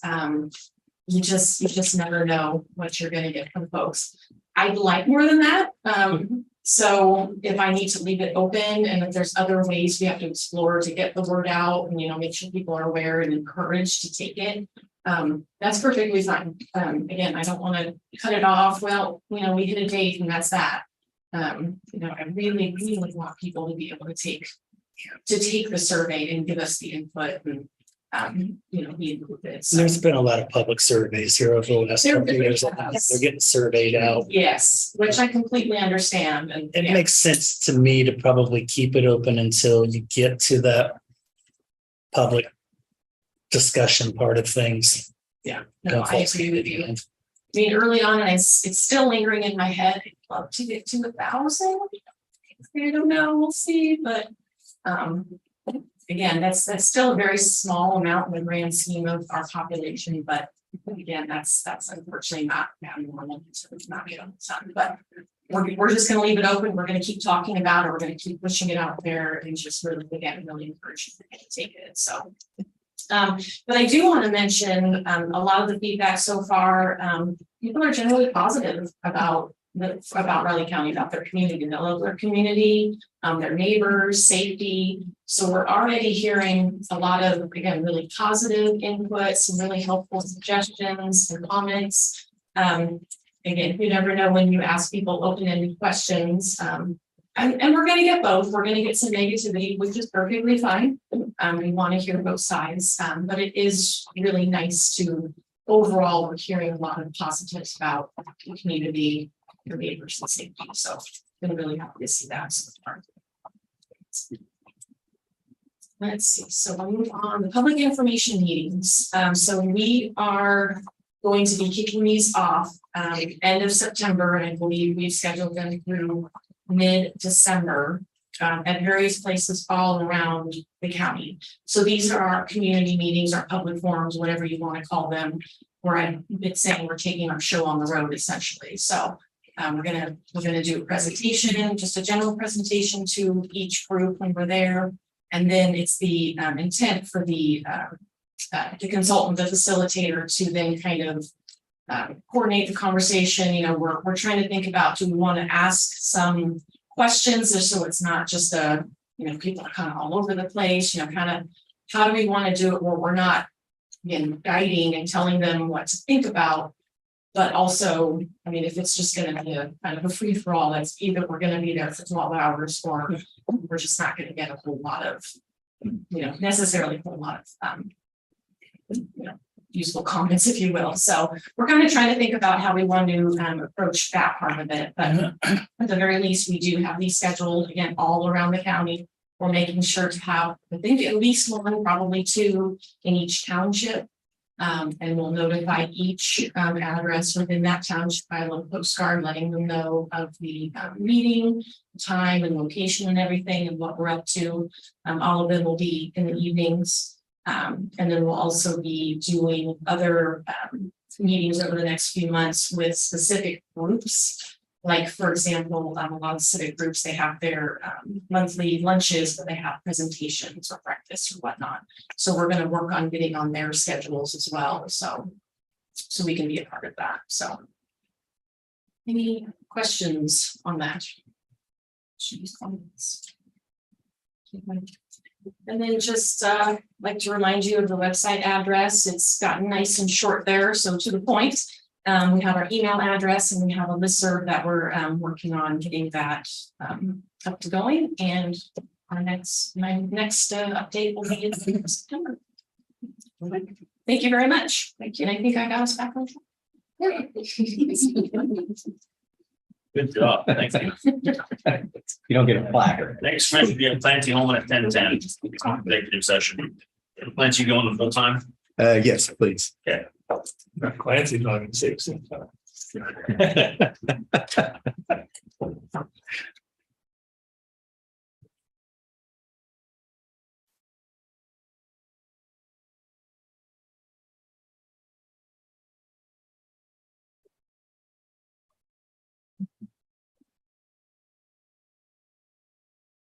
Thank you, sir. I've got a number. It's possible. Okay. Another one. Shit. Yeah. At the end of the meeting. No problem. Yeah, promise.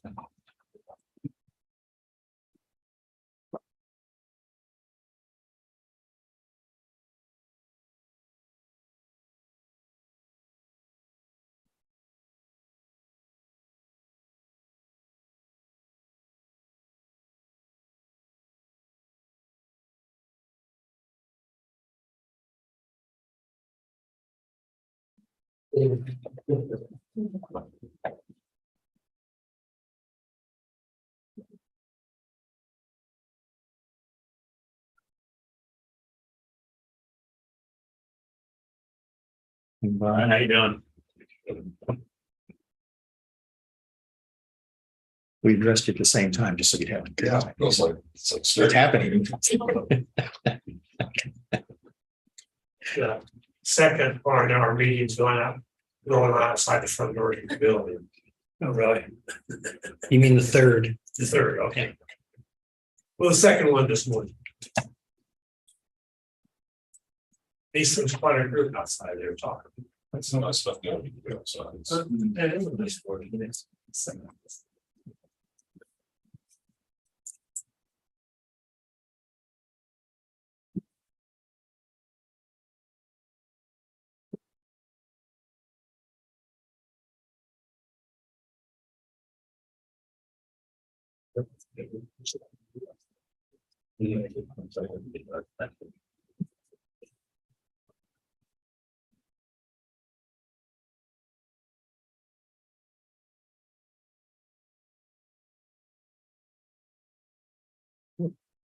Got a group again, huh? Yeah. Get started here. Okay. Gonna go ahead then and move that the Board of Riley County Commissioners, including Chairwoman Foki, Vice Chairman Ford, and Commissioner McKinley, along with Craig Cox, Deputy County Councilor, Shelley Woodard, Deputy County Councilor, and Clancy Holman, County Councilor, attorneys for the commission, along with Amanda Webb, Planning and Development Director, and Brian Foster, BG Consultants, recess into executive session pursuant to the preliminary discussions relating to the acquisition of real property, exceptions to the Kansas Open Meetings Act, and open meeting to resume in the County Commission chamber at 10:30 a.m. A second. It's been moved and seconded to recess into executive session until 10:30 a.m. All in favor? Aye.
You're not open yet. The building is open. We're back live.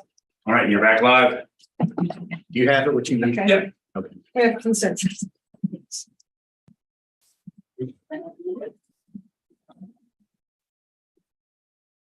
Go ahead and move it to board of the county commissioners come out of executive session.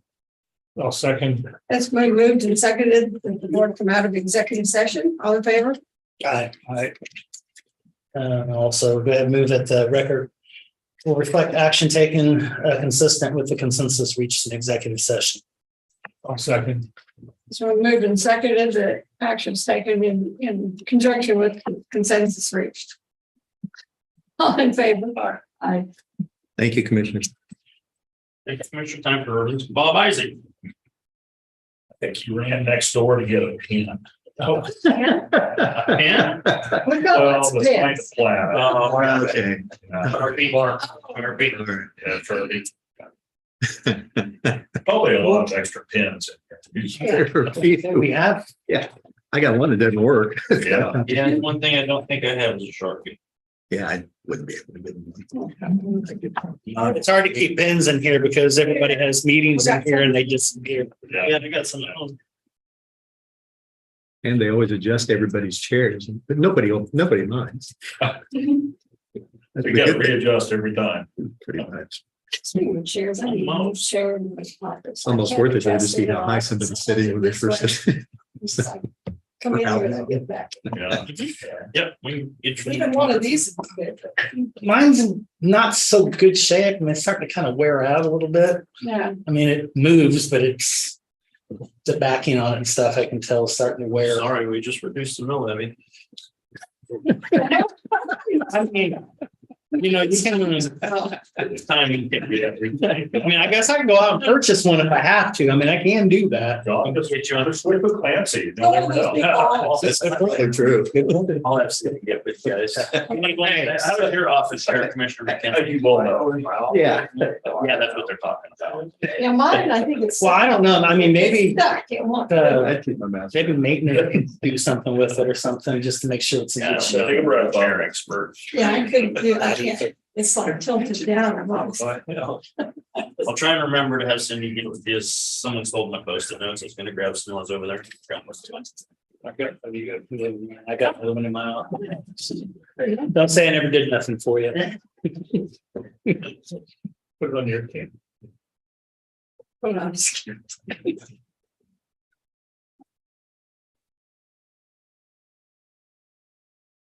Got to go across the street, so. Opposing counsel. Well, Or I don't know if it was Tuesday.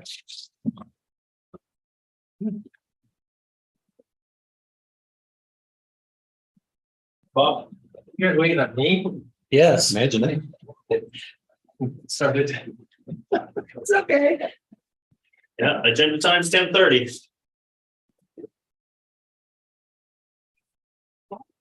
Okay, good morning, folks.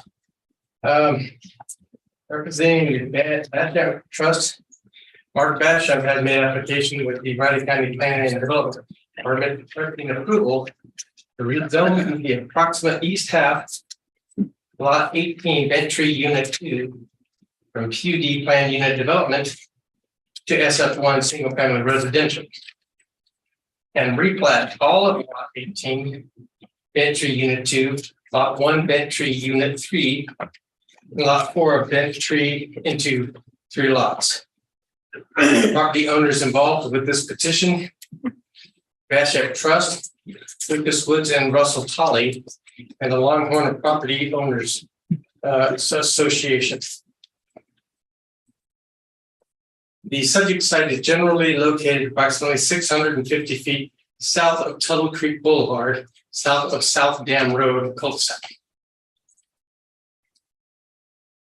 This area has a lot of history and is spelled out in your staff reports. I'll try to make it clear as to what actually is being proposed. Development to the north of the subject property, which is this on the map. This is the Longhorn addition. And this was platted and rezoned from C4 highway business to CPUD commercial plan unit development in October of 2004. Original lot B, which is this right here, was set aside to be used as a utility lot to serve the Longhorn addition. A few years ago, following this action, there was a determination made that the existing lagoon's capacity would eventually become incapable of meeting the needs of the development when the development was completely built out. The applicant agreed to graciously provide additional land for an additional cell to be added to the system. And that's this area here you see in yellow. As of now, this is one lot, as you see there. The additional land was then incorporated into the existing PUD and via replat and platted as Lot 18 Metro Unit 2.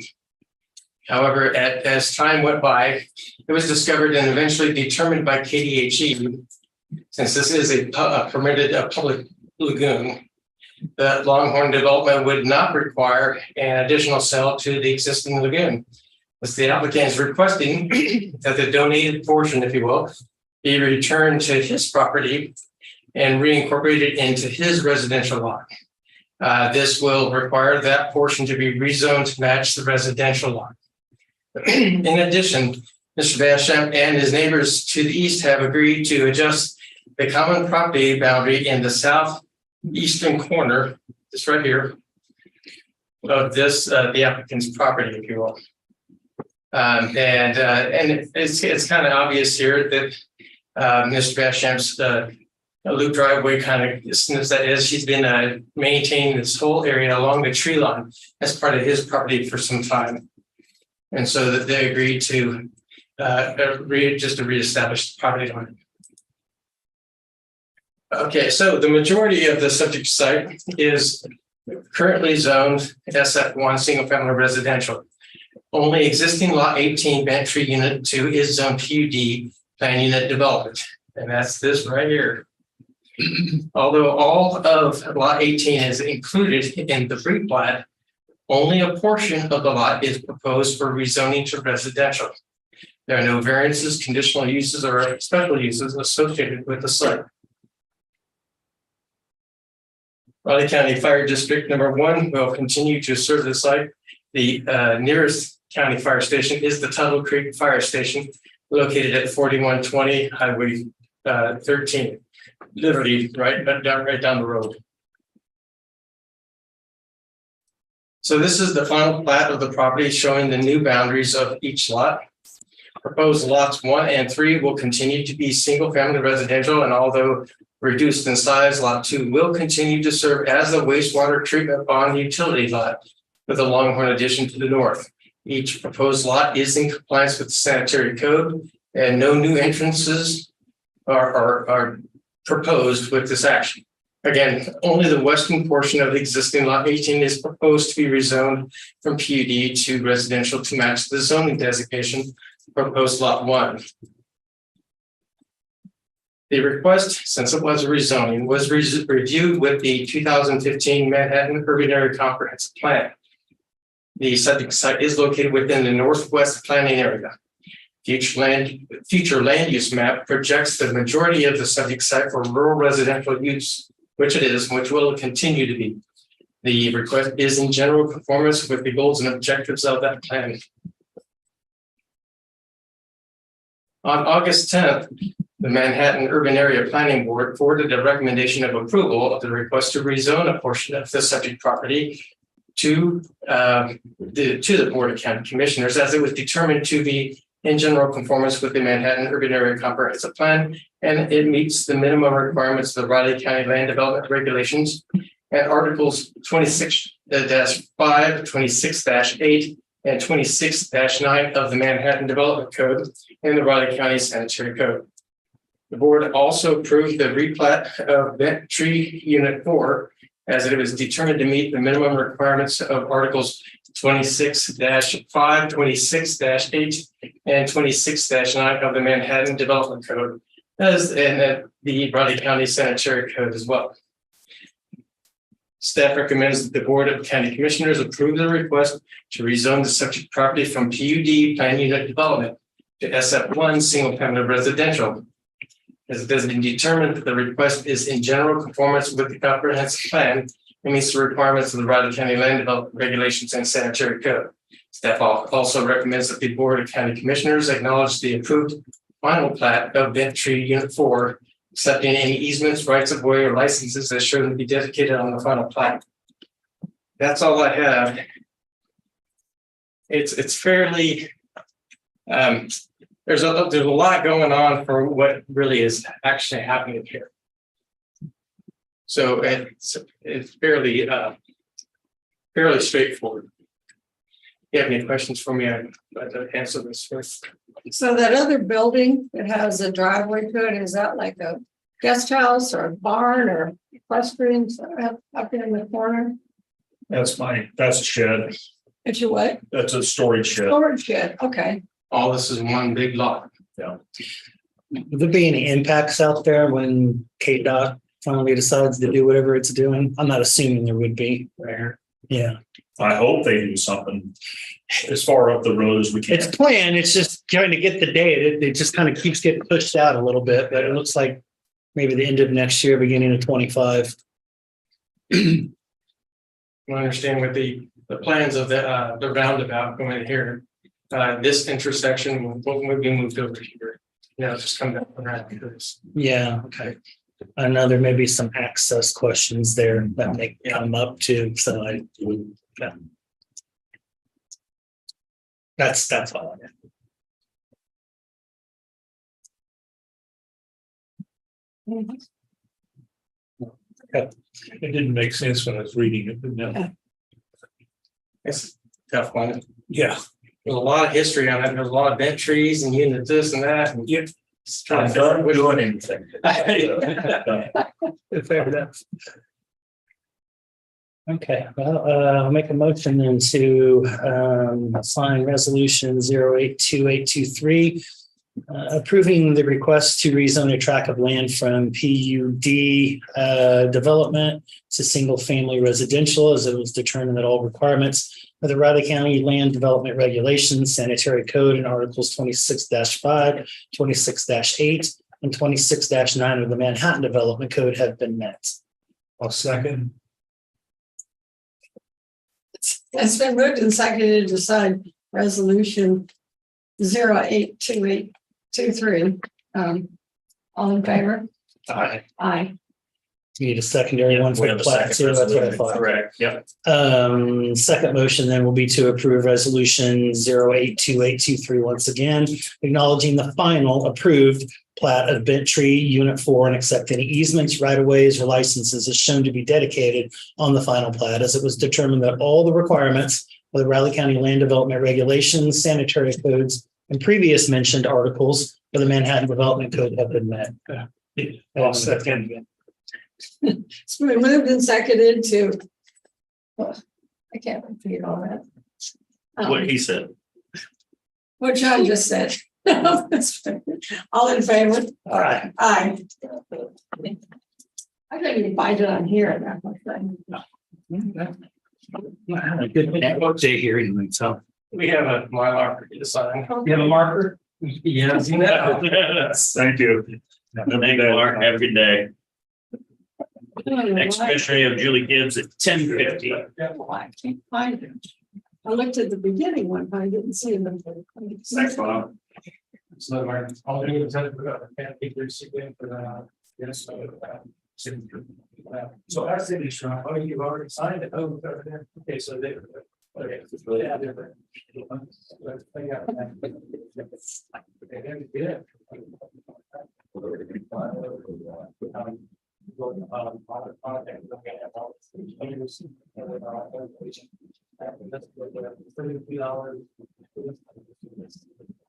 Oh, nice. Appreciate it. Oh, yeah.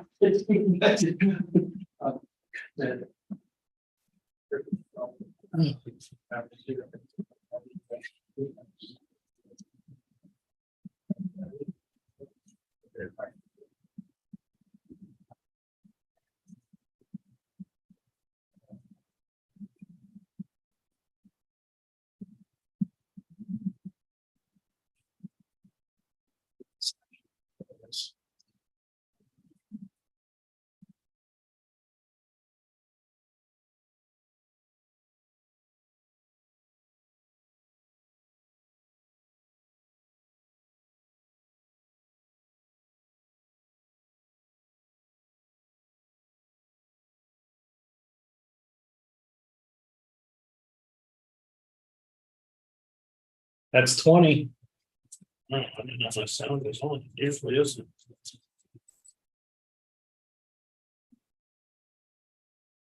I like my lobster with garlic and butter, just so you know. Garlic and butter. Oh, yeah. How about- You go all out How on about that. garlic butter? That'll work too. We can combine the two. Oh, sorry.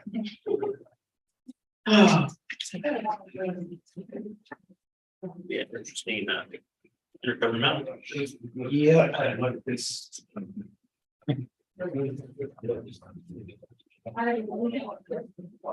this, this. This one's good. Trying to just get fly on the wall.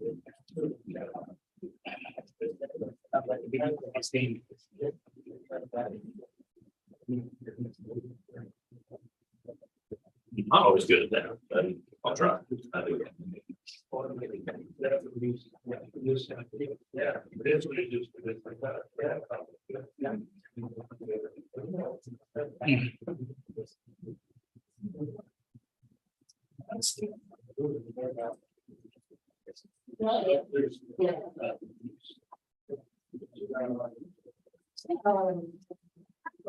Hi, Julie. Morning.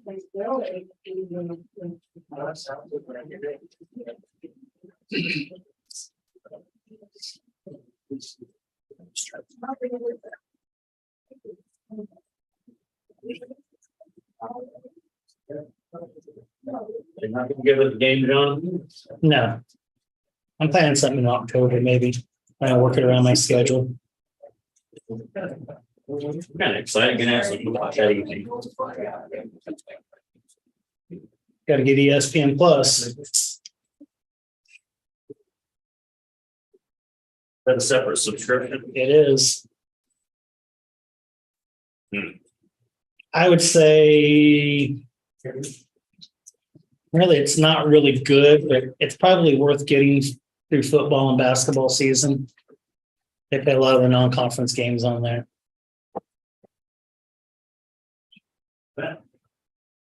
I've noticed several other articles on this about college football. They're on Plus. Yeah. Yeah. And do we have anything of these? I'm He's got over there in front of his phone. gonna cover up his stamp. Will be 5 different places on that mile. Right. Thanks. Man, I should have started charging. Man. See how my post-its get stolen? And they're just over here. If I charged you and then charged him, that could work, you know, I could go in the retirement fund. You can get your new chair. Yeah, buy my new chair. And not have to increase the mill levy. That would be 0.0001 increase probably from 0.00001. Maybe.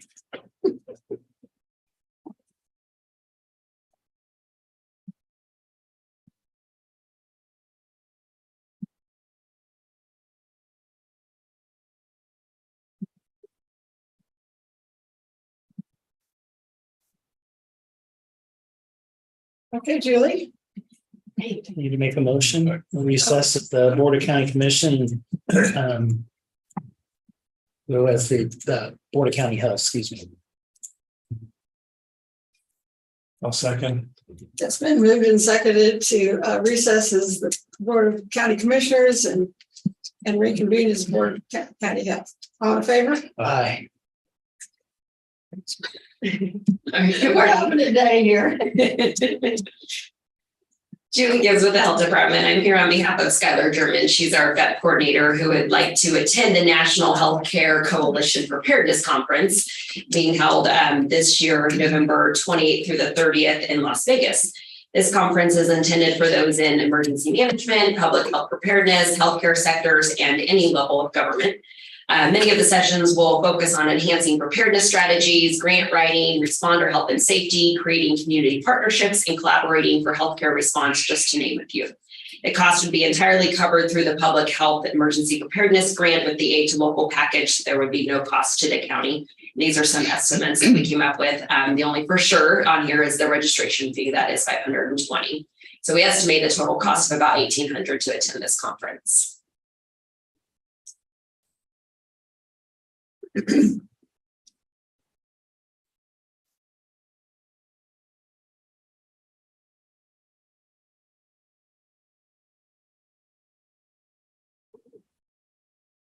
The airport will be up. Yeah. In November. Yeah, I hope. it better be because I got plans to leave out of there in October. Cutting close. Back.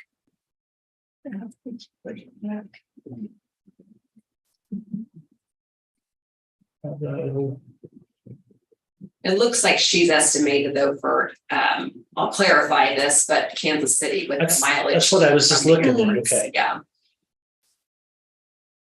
Mileage to and from airports. Well, I don't know. Price of gas. Yeah. It might be more than that. Oh, yeah, parking too. Which is. Parking garage right next to the airport's like $20 a day. I'm in the wrong business. Post-it notes and parking garages. Best in Well, you one park out in the shuttle, but they have one of them open. But and I was at 750.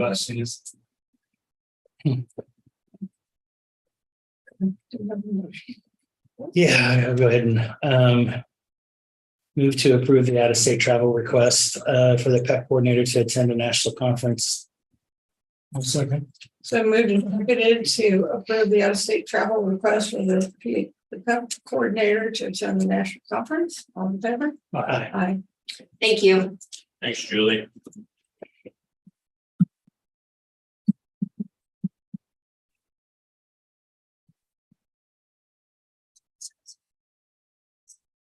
Yeah, I'm gonna make a motion that we recess as the Board of County Health and reconvene as the Board of County Commission.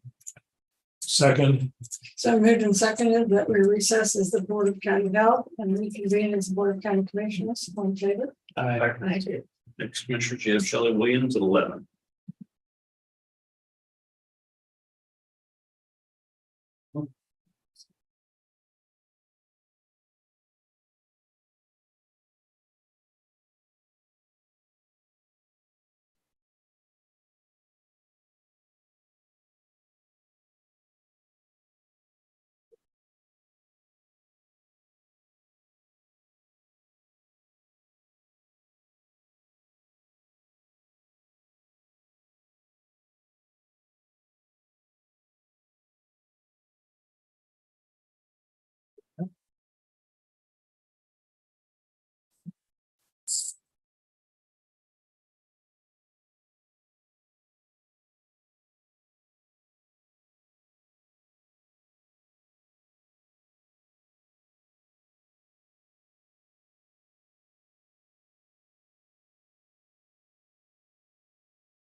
Did you know it's on the huge bed? I put it the same. It's usually wraps and a sandwich or something. Yeah. I go home and eat. It just does. By the time I get there, it's usually fine.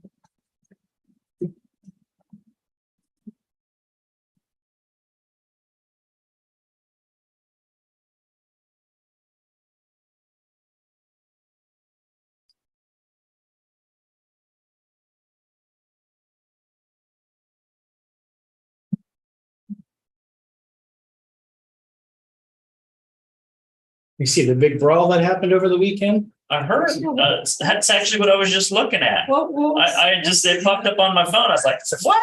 What's it, the Phi Theta, Phi Delta Theta House? They have a 3-on-3 basketball tournament to kind of open up the For new Greek players. kids. Right. And boy, it got violent. Really? It turned into a brawl. It turned into a brawl. basketball This is at a fraternity. at a fraternity. Yeah, they have a basketball tournament for, that goes through pledge and do all that. And then I don't know what started it, but boy, It's funny how you brought that up. That's what just popped up my Oh, phone. okay. What? I mean, you see it, it starts and it rolls to one side of the parking lot and then to the other, and it's like, whoa. I think I would have started the year. Oh, yeah. Yeah. Boys will be boys. This is true, especially at that age. Well, sometimes those boys. But which. And I gotta think that that gets reviewed by their intergovernmental council or whatever they have. That one fraternity got banned from, which one is it? No. One did. I just, Yeah, that was never my life, so I don't really keep track of that stuff. Oh. No, considered them drinking. They used to be considered drinking. Oh, there's several. I know. This one was notorious. Can't remember. I had plenty of friends, part of that institution. That was never my thing. Yeah. Mine My daughter tried to sorority for that year. I do that. Yeah, my uncle's daughter did the sorority thing here at K-State. He said, sorority feet wasn't so bad. It was the nickel and diming you every day for this t-shirt, this event, this t-shirt, Yeah. that event. They've only added to that since my time. Well, I always had work, so she couldn't participate in that stuff. They didn't like that. Oh, yeah.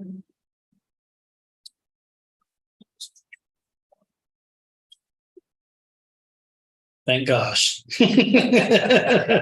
Actually, there was 5 of us the first year and that wasn't good, so. Yeah. Well, that was the other thing. You had to live there and Yeah. so many rules and requirements. I'm like, I know. My daughter called me about Thanksgiving. She's, oh, can I come home and live? Yeah. It was cheap even then. Oh, no. I'm sure, I don't know, but I'm sure. So I just can't do it. Okay. I could barely afford to feed myself hamburger helper, let alone anything else. I told you what I lived off of for several years. That was just because I shot my own deer, so I had the meat, so.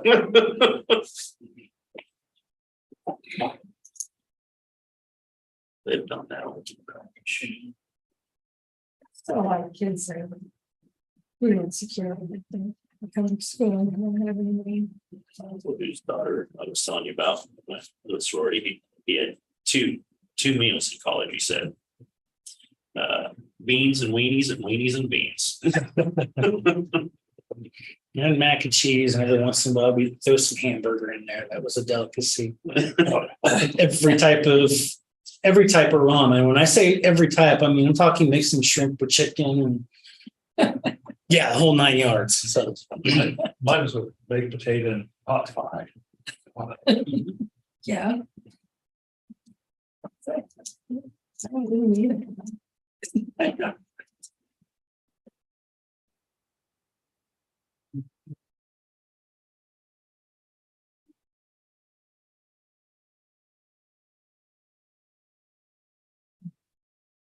I saw Madison, which was Madison Sunday. She said, early edition. I didn't recognize her, Jane. Oh, really? Uh-huh. She's expecting. Oh, yeah, that's fine. Yeah. Yeah. Okay. So I apologize for. Oh. That's all right. I'm here to go over the FY24 adult services carryover reimbursement budget. As a reminder, our reimbursement dollars are collected through one-time $100 supervision fees paid by our adult clients, and also through client reimbursements for just positive drug tests. We also generate income through the sale of cars or any other large equipment items. So it's mostly the $100 supervision fees. KUC requires us to develop annual budgets on our carryover reimbursement. We aren't required to spend it, but we still have to have a plan for how we would spend it if we were going to. When Director Williams presented the BOCC with the 2024 appropriations request back in May, she indicated that we do have 2 staff that are retiring, if you recall that. And in order to do their payouts, or with the payouts that we're anticipating, we're gonna put 18,513 or 75% of their payouts. We're gonna pay them with the carryover budgets from adult and juvenile services. So that's where the amount, if you look up here. It's smaller here.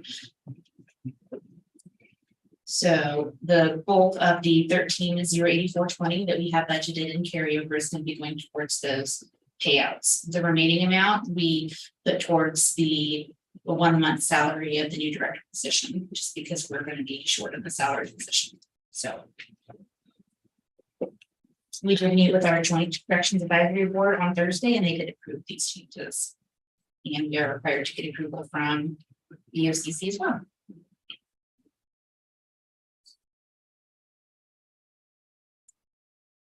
That's 1,600. It's going to cover one salary or both. It's just going to be, it's going to go towards the carry, the payout funds, retirement. So the bank, so it's just going to help pay those. So it's going to be about between this and the juvenile carryover budget that I'm going to be presenting to you on Thursday, hopefully. It'll pay 75% of that payout. Okay. And then we'll have the remaining 25% in adult services here will pay about 1 month salary of the director position. Okay. Sorry, that might help you a little bit better. Yeah, it does. Get on the right one. You might have said director, and I might have missed that too. I probably didn't, but I apologize. But that's a little bit better to see here.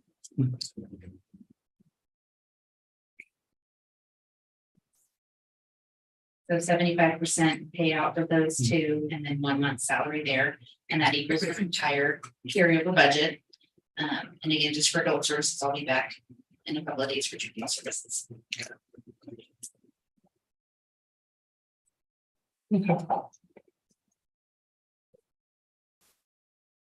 Any questions that you have that I can answer for it? No. It's a fairly simple one compared to some of the others, right?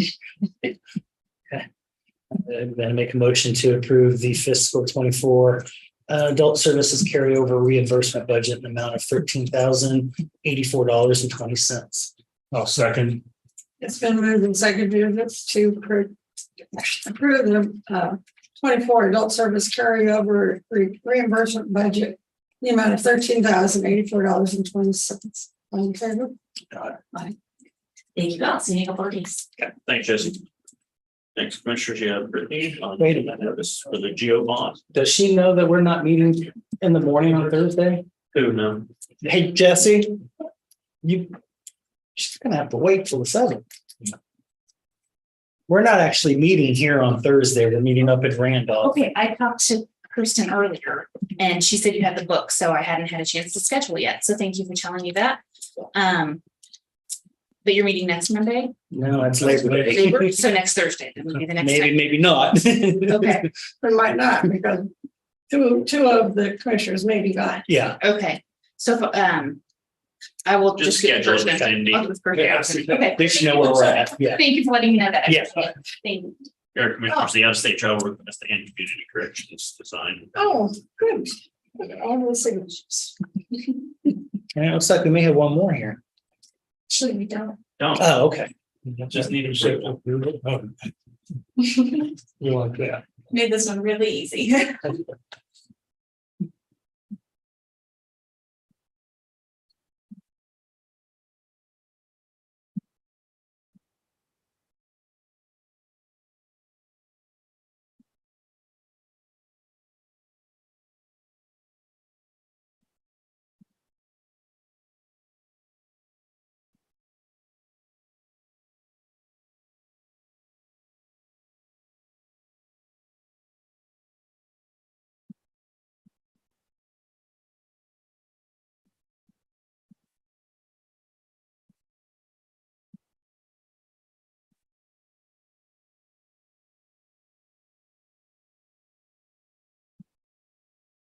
There's another piece here, but that's. That's for that community corrections. So that was for What health was that? department out of state to travel. Oh, okay. Never mind. Give that, Oh, taking a break. oh, that's what.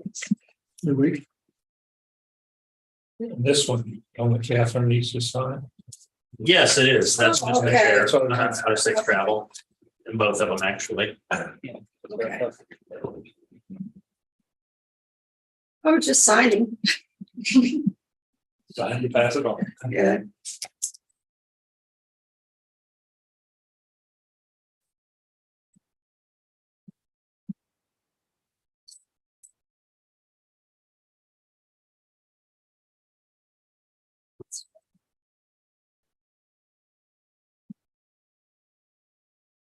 Yeah, you can go ahead. Okay, sorry. Brittany Phillips, Budget and Finance Officer. So I am presenting the event notice for Geo Bond Series A 2023. We work with Unicom to file financial event notices regarding bonds sold to local banks. On August 22nd, we closed on the High Plains Range Road bond and received financing from KS State Bank.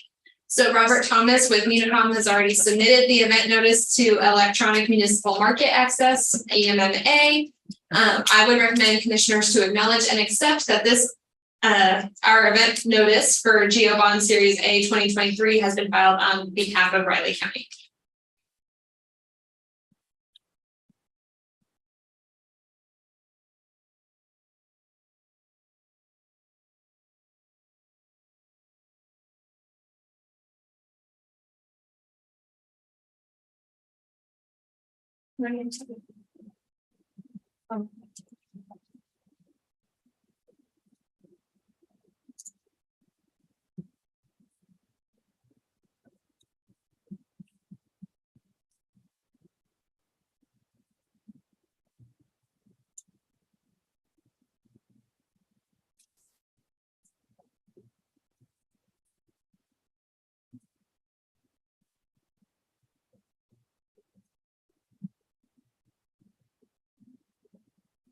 Yeah, we do need a motion. Yeah, okay. All right, I'm looking at that one. Well, it doesn't give it.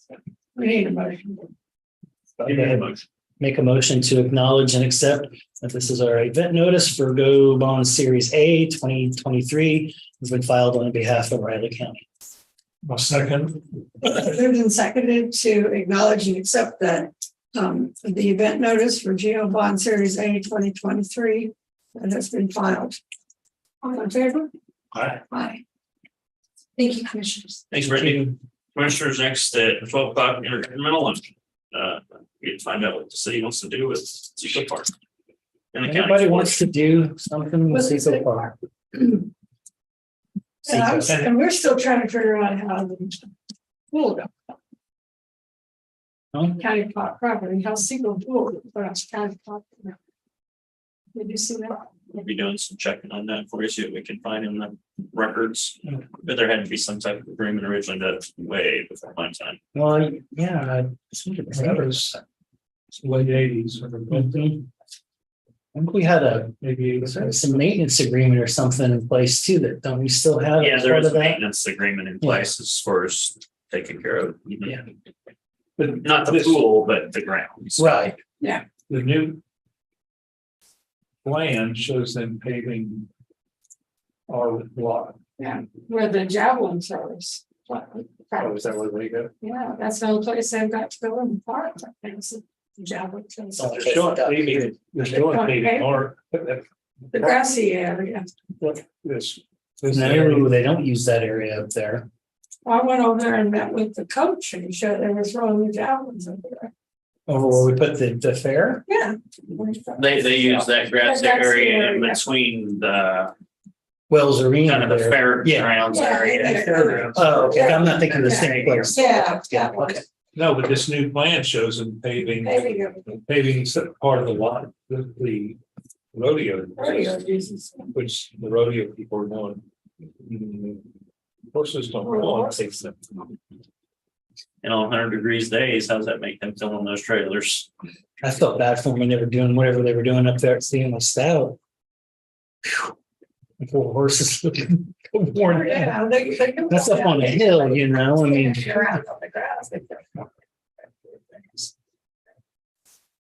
Yeah, that was, I don't know why we're getting this proposal now, wanting this, I don't even, they want one of us to sit on it, I guess, somebody.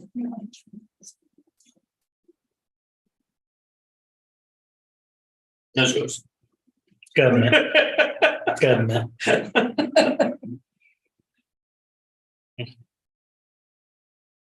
Yeah, a lot of people have a lot of ideas for all this stuff. No one wants increased taxes. Everyone was paying for it. No, what everybody wants is everybody wants everything that taxes pay for, but you don't want to make everything affordable. Yeah, and Gary could have been, generally, most of his comments are pretty good to think about, but he could have been more wrong.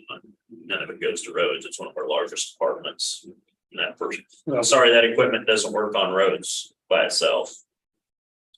He's just saying the total amount we pay to salary is.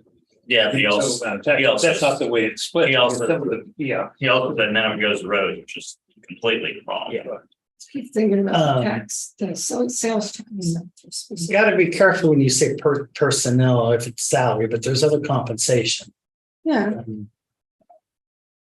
That goes up quite considerably, particularly if you have healthcare. I mean, it's been a large one. We, at the end of the budget, it's always been something through the budgets well before any of you commissioners. It's always just kind of cringed the percent of pay and benefits and all that, because that's a huge part. But then I just recently read an article, I forget which company it was. And they said, like the average benefits is 50-some%. I was like, so that made me, don't feel great, but felt good about where we're at 39, I was like, People don't, there's some companies that are cutting back on the benefits and putting it back over to salary.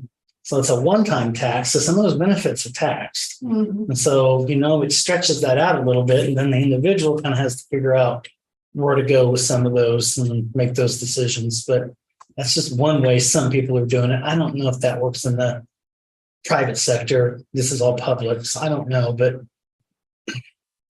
Commissioner Johnson, it was Commissioner Al Johnson and Commissioner Mike Kearns always are in budget times are always keeping in mind the single parent families and those on fixed incomes. But then it was also Commissioner Newsom that was saying, and those people are there. You do have to think about those. yeah. But as Commissioner Newsom would say, a lot of times when older individuals would come up that were retired, it's a fact, at least back then, it's still probably so. 80% of the wealth in America are those by the elderly.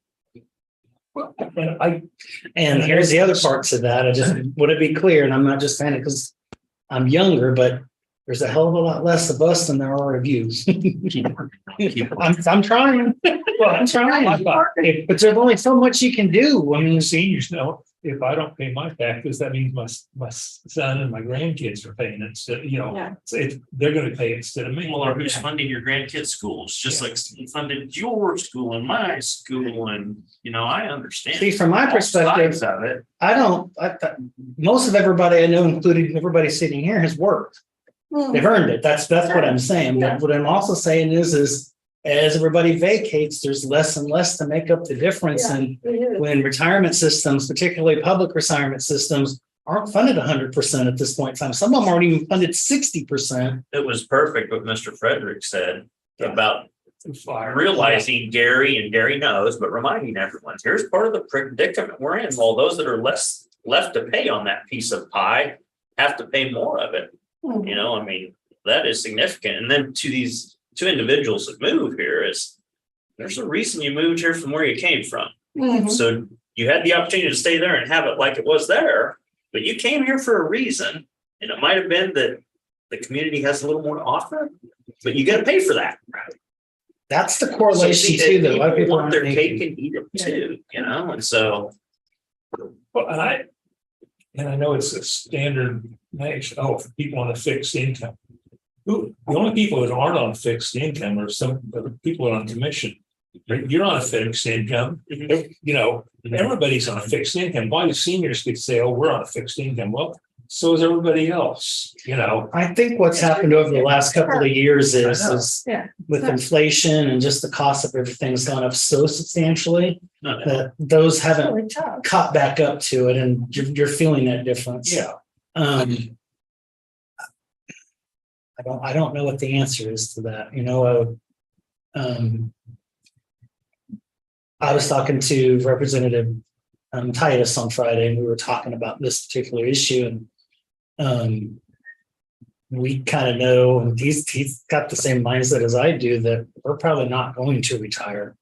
I say it jokingly, but Well, some people have to, you know, health wise, that kind of thing, but, Well, you got a couple of commissioners that are retired. yeah, I thought I was gonna retire. No. Yeah. I couldn't stand to, you know. that's gonna probably be me too. Commissioner Bob Newsom said when he first got on, he retired from K-State, you know, and he didn't need the money, but he said, retirement is the most overrated thing. Yeah. He was a man that didn't have a lot of hobbies. And me, I could retire today and I'll keep busy. Yeah. Oh, I got 60 hours. I mean, I saw my last social security statement says somewhere in the neighborhood of 75 to 76. Yeah, so one None thing. of the males on either side of my family make it out of their 70s. What's the point? You probably would like to take care of yourself. You know? Yeah. I guess. Helps your You odds. never know. That's still 30 years away. No, that is a big thing that I've always remembered. Commissioner Newsom said 80% of the wealth in America are held by the elderly. And it's only slowly transitioning into my generation and millennial generation at this point in time too. It's not the rapid turnaround it typically is. Yeah, and I understand what those people that say what that couple did on a fixed income. It's that, you know, generally their retirement funds are set at that point. Yeah. And, you know, like Mm-hmm. me, you know, when I retire and get capers, if I don't have anything else with capers, I get the same amount every year, no matter what inflation's doing. And my dad and I just had this conversation a couple weeks ago. He said, and we were talking to some group, and he said, just everyone remember, because he's been retired for years. He says, the first year you retire, that's the cheapest you'll ever get by, because costs are going up every year. Yeah. Well, and you know, I think the state of Kansas, you know, they tax yourself, and you get taxed your Social Security past a certain rate, so it's a tax on the tax. Yeah. But here's the other part of it. There's a tax on the tax on the tax, because if the employer matches, they're getting taxed for it too. Right. Yeah, and the federal government, you know, they didn't put any money, they use that trust fund. They didn't put it in the trust fund. They just use it. They tap into it. That's why it's. And that's why if you really wanted to solve, for instance, there's probably more going in than I'm getting out on my social security check. I actually think, you know, you could solve some of the problems like student loans and education costs and childcare costs if you've worked for 10 or 15 years and you've built up that Social Security, and you can use a percentage of that either as a tax credit or direct to pay for one or both of those. But if you don't have it in there, it's not there, but it's not, because I don't know how many people don't really get the full amount by the time. I mean, like I said, I'm going to retire at 75 and I don't make it out of my 80s. I'm not going to get 10% of that back that I've paid into. Why can't I use it while I'm still alive and still well? Well, I wouldn't have anything if you live past 80. Yeah. But if I'm already dead, it doesn't matter either. So it's kind of a catch-22. My dad always, and I didn't have anything, but his dad, grandpa, went, because he was already been working for years before Social Security. Oh, yeah. I said, this is ridiculous. I'll never get mine back. That is, well, yeah, I did. Yeah, well, I mean, he lived to be mid 80s. So Good. You know, he did all that amount I'm putting in. Well, that was in what 30s when they started. He would have quit paying around 60, early 60s, and then got paid for 20 years. So he probably did get, oh, that's ridiculous. How much money did they down? I'll never get that back. But a lot of those older people, like my grandfather, they never paid any Social Security, and then they got some. You know, the farmers that they got a lot back. I guess we can't solve it. I do have a lot of issues on the taxi side. I do have one other thing I'm curious about. Would it possible to get a deadbolt attached on this door out here? Which one? Main door Main door. for executive sessions. You're still having a lot of people just come wandering in, yeah. And Be nice. residents, people in the building use the bathrooms. I know, I walked in and, I mean, you guys had, because I was going to my office. Well, that wasn't an executive Yeah, session, no, so, but- yeah, but still. I need to do something. Yeah, I'm just thinking who I need to talk, I'll talk to John Okay. about some solutions on that. There's something kind of maybe simple. We can just turn it on the inside. I know it's kind of, An executive I'll session. include Clancy in the loop. I already mentioned it to him. this Yeah, morning. because our people that, you know, some people walking in. Yeah. Session. Oh, you guys use it for interviews and We'll work everything on a else. solution for that. Oh, yeah, I see that. Yeah. Well, I know, I was down here the other day and also came in, okay, well, we come downstairs to use the bathroom because they don't want to go. Right? The only other thing I could suggest is trying to build some kind of a door or something. Could, like yeah. that, But, you know, Well, these close off.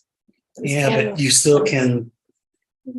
You can still hear it through the speaker system. Well, but yeah, the speakers are out there in that area. And if you're doing interviews or something, maybe you want to use the conference table or something in there too. Those are just two thoughts I had.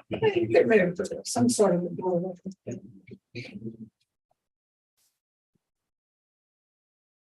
Everything's a change. Ain't as mostly. Okay, so. Yeah. We'll We'll go ahead and just adjourn now, I guess. Yeah. I'll make a motion that we adjourn then. It is today. The August 28th meeting of the Riley County Commission. I'll second. So moved and seconded to adjourn the August 28th meeting of the Raleigh County Commissioners. All in favor? Aye.